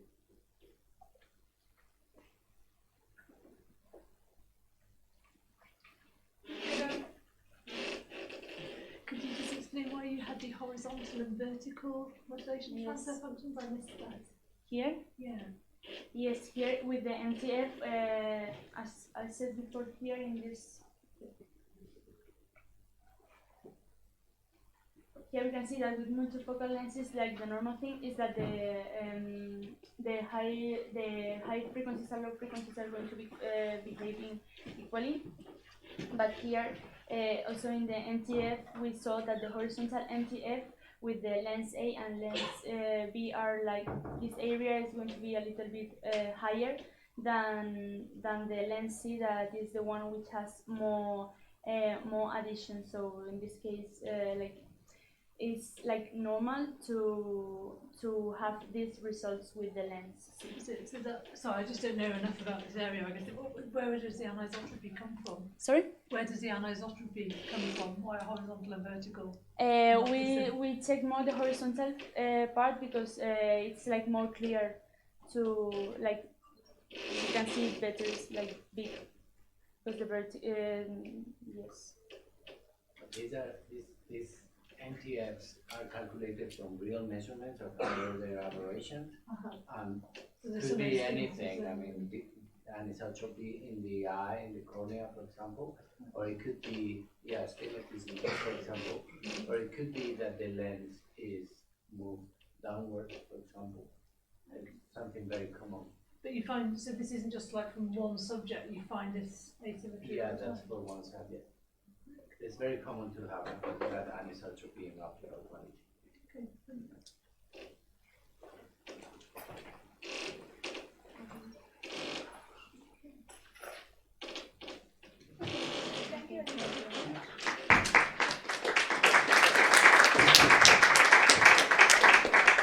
Next presenter is Min.Lupe Villegas-Lopez, presenting on scleral cross-linking using Rose Bengal-Green Light.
Good afternoon.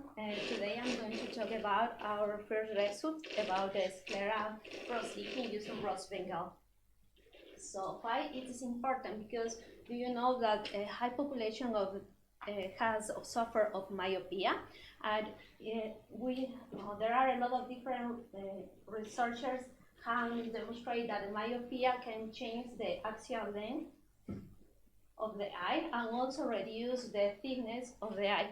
All these changes in the sclera, that is the white part of our eye, change the stiffness of the properties, the elastic properties of this material. So we try to show up as a new method to stop the myopia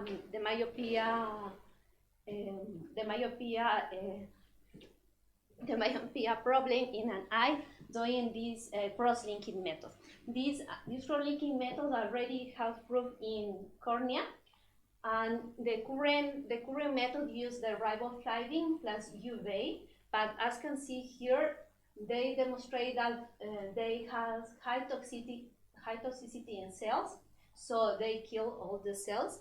So we are try a new method that's called Rose Bengal. That is a solution that is currently using optic in the optic media, and we use plus the Rose Bengals, the irradiation of green light, 532 nanometers, and they can show that this first result shows that it is good for the reduce of toxicity. And also, they have been already proved in cornea that can improve the elastic properties in the material. As can see, the stress-strain curves are better, improved and higher than the control ones. So, our idea is going to try this new treatment using Rose Bengal plus green light and treat in sclera. To do that, we have divided the sclera in different zones. So you see we divide an equatorial plane, and we have the anterior and posterior zone. And also we identify the nasal and temporal part of any eye. We measure 10% ocular globes. In each one, we get 8 strips, 4 for each part, temporal and nasal. So we can see here, and also they are more or less have a width of 3 to 4 millimeters, and we take them around the equatorial axis or equatorial plane, as you see. So each strip was mounted in an uniaxial stretcher, and it means that we apply a force to this side of the strip, and also we measure the thickness and width using a constant OCT system. From each strip, we get 10 different curves, a strain and stretch curve, when we can get the young modulus. So we will see as our first results, we get different curves from the different part of the sclera. As you see, the blue ones, if we compare with the green ones, means that the anterior is stiffer than the posterior in the sclera, but also means that in compared with the control, the control as the dashed lines, it decrease in nasal part, and we can see an increase of the stiffness in temporal part. Another interesting result is determine the young modulus. So we fit these curves using a current nonlinear viscoelastic model, when we can get the young modulus after deriving the curve. So in that way, we can identify different parts and different young modulus of each one. So we can see the anterior and posterior one at a strain of 8%, and we can see that at the strain of 10%. As we see here, we can see an increase, more or less in all of curves, of 40% on stiffness, and it decreased around the 35% in stiffness in anterior. So we could see that this method works really well in posterior temporal sclera, but doesn't work really well in anterior one. So as you see, that is our previous result, and we can say that we can apply this new method in temporal part, in temporal regions of the sclera, but we could see to get more data in a way that if we can apply in another part of the sclera. Thank you.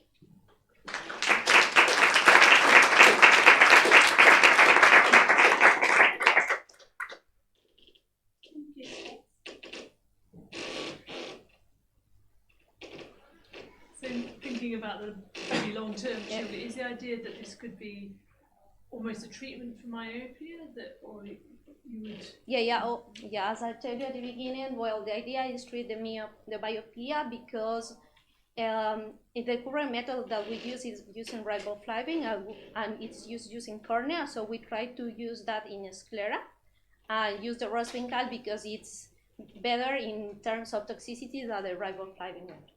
And so it would stop the myopia developing because it would make the sclera too stiff. Yeah. You improve the stiffness of the sclera, so it can be stopped.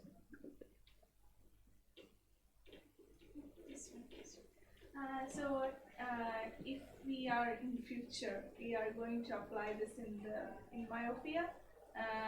Does it need to be applied? Can it be applied in eyes of any age, or does it need to be the eye has to stop grow, or it should be in developing myopes, or it can be applied in myopes whose myopia is completely developed? For example, if the eye is still growing, for example, in a young eye we don't know whether it's uncontrolled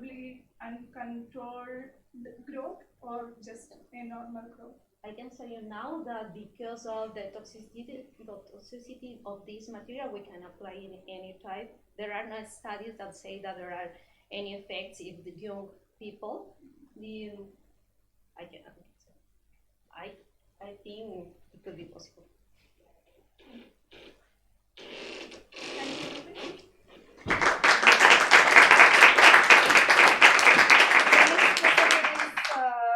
Min.Jesús Palací López on development of low-cost solutions for screening of biomechanical cornea abnormalities.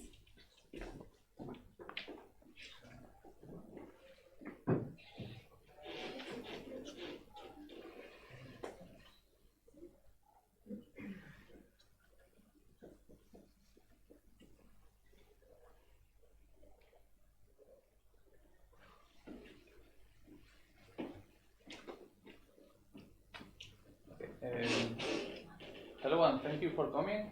My talk is going to be about the development of low-cost solution for the screening of biomechanical cornea abnormalities.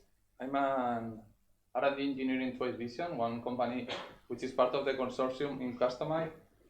And actually, because the talk is about cornea biomechanics, I think the best thing we can do is to take a look at a very nice video that the consortium has prepared, where they introduce everything we are doing right now. The cornea is the most external lens in the eye, along with The cornea is the most external lens in the eye. Along with the crystalline lens, it projects the images of the outside world onto the retina. The cornea is a transparent dome. Structural integrity relies on finely interleaved collagen fibers. The regular shape of the cornea is, therefore, the result of its biomechanical rigidity. However, the cornea is not a piece of plastic, and different corneas may respond differently to mechanical stimuli. In several pathologies, such as keratoconus, the cornea weakens locally, resulting in corneal bulging and vision distortion. Keratoconus affects 1% of the population, and treatment requires implanting a supporting structure inside the cornea, intracorneal ring segments, or stiffening the cornea, instilling a dye and irradiating with light, a technique called cross-linking. There are other ocular conditions in which the cornea is reshaped or surgically open. These conditions are highly prevalent, such as myopia, that affects 30% of the population in Western countries and 90% in some Asian populations. Presbyopia, the age-related loss of dynamic focusing capacity, which affects 100% of people older than 45. And cataract, the loss of transparency, which affects 50% of the population older than 65. In corneal refractive surgery, used to correct eyes' refractive errors, a laser is used to sculpt the cornea into a different shape. Alternatively, new techniques are being developed where biomaterials or tissue is implanted in the cornea to correct presbyopia. In cataract surgery, an intraocular lens is implanted through an incision that needs to be made in the cornea. While all these treatments rely to a larger or lesser extent on the mechanical response of the cornea, today there is no clinical instrument that either detects corneal mechanical abnormalities or can help in predicting the mechanical response to surgery. Im-Custom-I, a project funded by the European Commission Horizon 2020 program, addresses this unmet medical need. Im-Custom-I has gathered a reputed multidisciplinary group of experts in academia, industry, and clinic to deliver and demonstrate a new clinical instrument which will put Europe in the forefront of personalized diagnostics in ophthalmology. The partners of this high international consortium are Project Coordinator, VO Lab at the National Research Council, a pioneer group in optical imaging eye diagnostics. Academic partners, Polish Academy of Sciences and the National University of Ireland Galway, both world leaders in biomedical optics and photonics, and University of Liverpool, experts in corneal biomechanics. Two Eyes Vision, Oculus, Optimize, and iRock Science, all international companies selected for their unique technical expertise in the ophthalmic industry and strategic position in the field. World's most prestigious ophthalmology clinics, Moorfields Eye Hospital and Instituto Oftalmológico Fernández Vega, both with flows of thousands of patients per day. The multidisciplinarity of the consortium will ensure an efficient translation of the front-end laboratory designs and prototypes into a viable instrument that will be tested in pilot clinical studies with patients. Custom Eye, bringing light-based technologies to improved diagnostics and personalized surgery. More technical on this presentation. Basically, what we're going to do is to measure corneal biomechanics by a combination of two techniques. One is going to be a mechanical stimulation. We are going to stimulate the cornea using whether it could be a speaker or a nerve nozzle, as usually employed in tonometers. And we will also need to do imaging on the cornea just to monitor how it moves, how it vibrates. And actually, this imaging needs to be dynamic because the movements are going to be quite fast. We will introduce this one. But basically, we need to remember that the biomechanics of the cornea is very important, not only to detect diseases as early as possible, but also to guide surgeries and treatments. However, as the video has just shown, there's a lack of instruments, and the project is focused around the development of these instruments. There are actually two different types of systems. One could be called the high-end system, which is going to provide us with biomechanics of the full eye, but the cost is going to be pretty high. On the side, we have the low-cost system, which is the focus of the presentation, which is going to be reducing in performance, so it will mainly be able to detect if there is something wrong with the cornea. Okay, it's not going to provide a lot of information, just that something needs to be checked, and you should visit your doctor.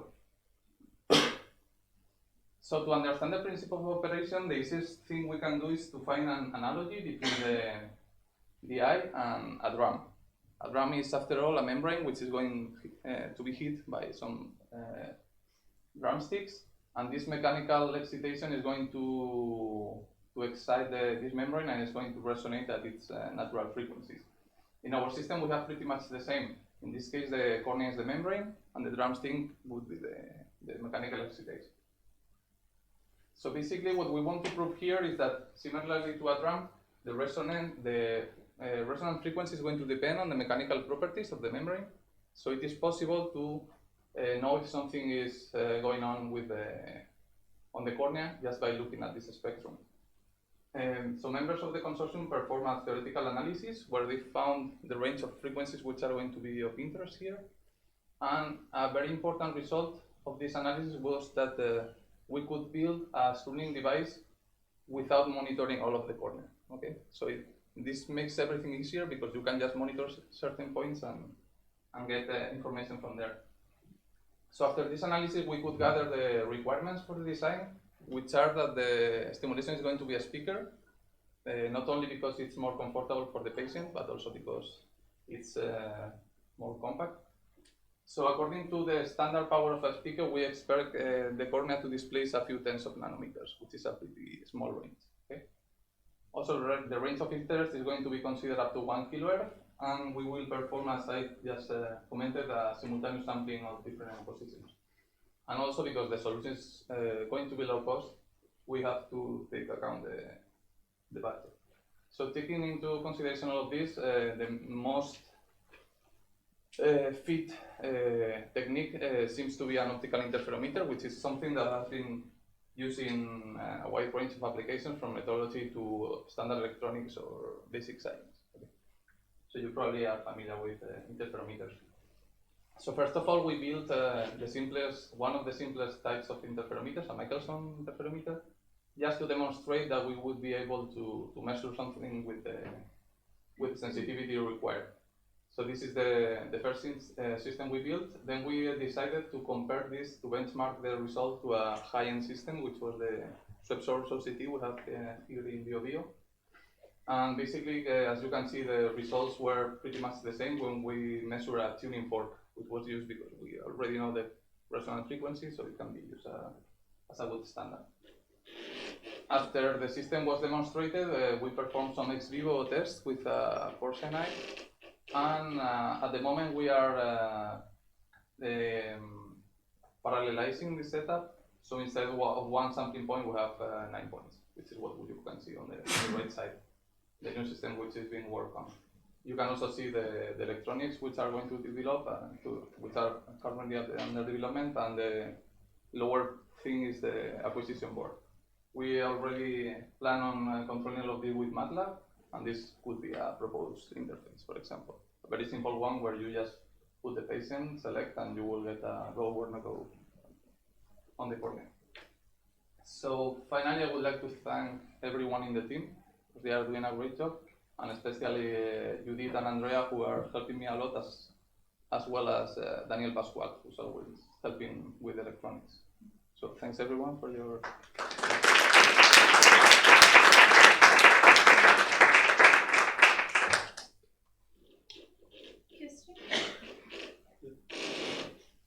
Why are you using MATLAB if you are going for low cost? Wouldn't be lower cost using Python or some open source? You mean about the LabVIEW? Or yeah. We are using LabVIEW actually. Okay. But yes, you're right, it would make more sense to do some open source. But right now we are in a phase where we want to build a prototype which can be used in the following months. And the device will still need to go through clinical trials, so we cannot afford to wait for the full integration. It's the same as the electronics. I mean, the electronics are not built on PCBs, they are just protoboards and standard acquisition cards, but all of these can be custom made in a final version. I'm thinking about the example you showed of the drum, and are you considering the effect of the boundaries in the model, like the effects of the Scleral biomechanics? Yes, they are being considered. I mean, I'm not working on that part actually, but our partners from the University of Liverpool are always improving the model. Actually, they recently include the eyelids, and they were also including the fat tissue around the eye. So I mean, that's being worked on. There's still some work to do. Where is the speaker and how is the arrangement? Okay. Well, you cannot even see it here. You cannot see it now. Okay, the speaker is actually here. You are just looking at it from the side. That's one of the major engineering problems we are having here, because right now the speaker is collinear with the light coming from the interferometer. So what we are doing is a small hole in the magnet, so the light can go through. But this makes it way more sensitive to alignment, because as long as, I mean, the eye is not perfectly normal, so the light can go back through the hole, it just hits back the speaker. So that's something we are trying to solve at the moment, by increasing the size of the hole, etc.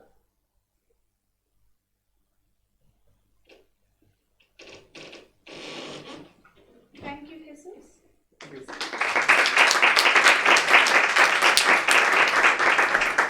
So we are moving on to the last presentation of this IOSA seminars by David Bronte on applying neural networks to extract image information after laser scattering process.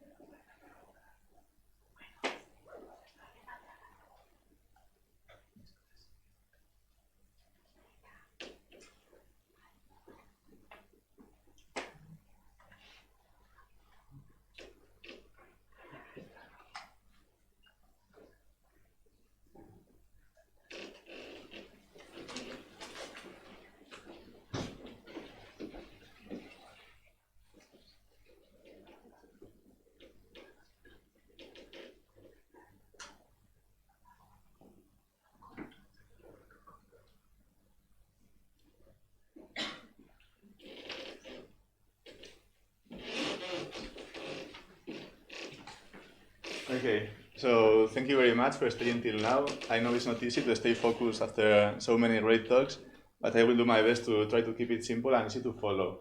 What I'm going to present here is a research work that took place last year in Sydney, and it's related, as Deepika said, with applying neural networks to try to extract image information after a laser scattering process. In the first, the research work was done in the UTS lab in the building you can see in the first image. In the second one, you can see David McLean, who was my supervisor during those months. And in the third one, you can see myself when I realized that the neural network I developed was getting smarter than myself, which was a little bit scary. So, as a quick introduction, probably by now we all have heard about neural networks, but I just want to recall two concepts that may be important to follow the presentation. First is that neural networks are learning algorithms. This means that we have to teach our neural network with some training data, and then we should check the performance of our neural network against some testing data. That's the first concept I want you to keep in mind. And the second one is that neural networks are made of different layers. We have an input layer, then we have some hidden layers, and at the end we should have an output layer. So, well, artificial intelligence algorithms such as neural networks are a trending topic now. They are being used in many different areas, for example, in identifying faces, self-driven cars, or many others. These are clear examples of how we are trying to teach neural networks, how we are trying to teach machines to behave like us, to solve problems we already know how to solve. So, usually they perform very well, but sometimes there are some problems, like why I'm saying this. Well, for example, here you can see a tree with a lot of goats. This is a typical image taken in Morocco. But what the neural network is saying is that it's completely sure that it's looking at a tree with a lot of beautiful birds on it. So this is just an example of how we can improve this kind of algorithms. So now, going into my experiment, I was using the NIST dataset, which is this one you can see on the right. We were using this because it's very commonly used and because it was simple enough to do a model pretty quickly. I was working in the photonics lab, so I had to use some light, and I decided to use the Hini laser. Then I had some optics to make the beam a little bit bigger, and after this I displayed a DMD, a digital micromirror device, which is similar to the ones that are being used in the projector, so I could put the image information into the laser beam. After this I had a camera to get the images of what I was observing. In one case, at the end, I put a scattering media in the middle, that we will talk a little bit more about this in a moment, just to see what happened then. So, going to the results, I want you to remember that I'm going to show three things. First, just without any optics at all, the Hini laser was off, and I was just checking my neural network against my data, just as a control set. Then I was checking in the camera after going through all the optics, and then is when I included the scattering media in the middle. So, in the first image, well, from now on, all the experiments I'm going to show, I was using 7,000 training samples, and I was checking my results against 4,000 different test samples. So in the first case, this is the one without the optics, I was getting 98% of efficiency. This maybe doesn't look very surprising now, but if you think that, for example, when you log in into a new website or you want to register, they usually ask you, what numbers do you see here? They do that because that didn't used to be a trivial problem to solve for the computers. But now you can see what kind of good efficiencies we can get with a very simple network. So then, after the optics, of course, we are decreasing a little bit the quality of the images. So therefore, the neural network also decreases the results. We get to 90% of efficiency. If I ask you in these both cases, probably you will be right. In the first one, 99.9% of the times, and in the second one, at least in 99%. So the neural network does pretty well, but we can still be better than it. But what happens now? Now is when we put the scattering media in front of the camera. The scattering media was just the bubble wrap we have all played with, the one you do pop, like that one. And the images we are getting now are those ones you can see in the middle. Can you see something there? I couldn't identify anything, but when I asked the neural network, what number are you seeing this? Are you seeing there? The 70% of the times it was telling me the right number. So here is where the neural network and artificial intelligence goes over us. And in the third graph, you just see the different results for the three experiments I have presented till now. This, for me at least, was already incredible, but we have some reasons to think that these results can get even better. We were using a normal PC in the lab, so we didn't have much computing power. And why we are thinking we can do it better? Well, because two different facts. First, we are getting images with 1 million pixel resolution with the camera. That's pretty good, but I cannot give 1 million inputs to my neural network, it will just explode. So I had to compress the image a lot. I had to compress it to 56 by 56 at least. And the image you can see looks like that. So if it was difficult before to see something, imagine now well, don't know. Doesn't work. But that's one fact. And the second one is that we are using 7,000 training samples, which looks like a lot, but if we think about artificial intelligence, it's not that much. Some algorithms use even 100,000 or even more. So we think that if we use more training samples, we can get better results. And to check our hypothesis, we did 2 experiments. Like in the graph in the right, you can see the blue line is where we compress the images to 56 by 56. And the orange one is when we compress it to 28 by 28. And in the x-axis is the number of training images, and in the y-axis the efficiency. So you can see how with a small network, it learns faster, but then it learns less. While with the 56 by 56 input, it takes a little bit more time to learn, but once it starts learning, it can learn more. So we assume that if we have a more powerful computer, we can give a bigger input, then it will take more time to learn, but if we have a lot of training images, we can get to efficiencies way higher. So as conclusions and to sum up, we can say that our neural network has overcome humans in solving this kind of problem because we are not used to identify anything, that kind of blurry images. Then we can also say that with a more powerful computer, we expect we can improve these results. And the final objective of this project that I think is still going on is to try to do a pixel-to-pixel reconstruction. This means they don't only want to know what number is there, but also after the image is completely scattered, to come back to the original image. So thank you very much. Well, this is they want to do this because they are working with optical tweezers and they want them to do them as small as possible to get so they are expecting to not get good quality images and they want to do the reconstruction after this. So thank you very much for your attention, and if you have any questions, I'm happy to answer.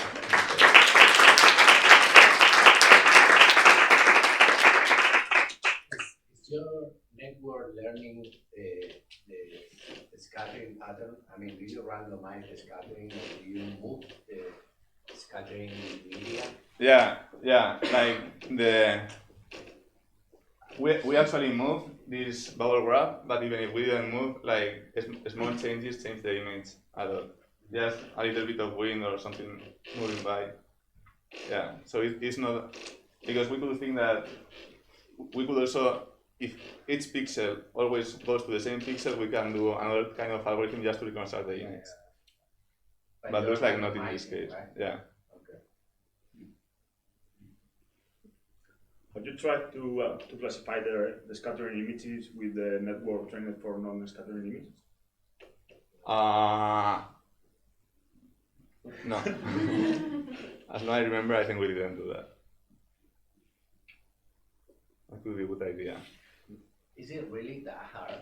I mean, is that really the task to identify a number in each of those tiny images? If we are using those images? Yeah. Well, we are not using that one, but this one, because we have to compress it. But yeah, this is the input that goes to the network.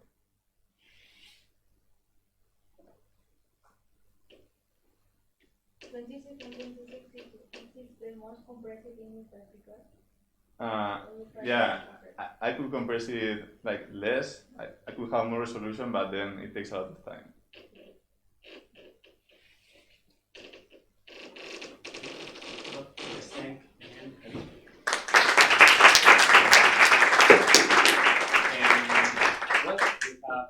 Finish the seminars. Thank you so much to all for coming, and now we're having lunch in the 4th floor.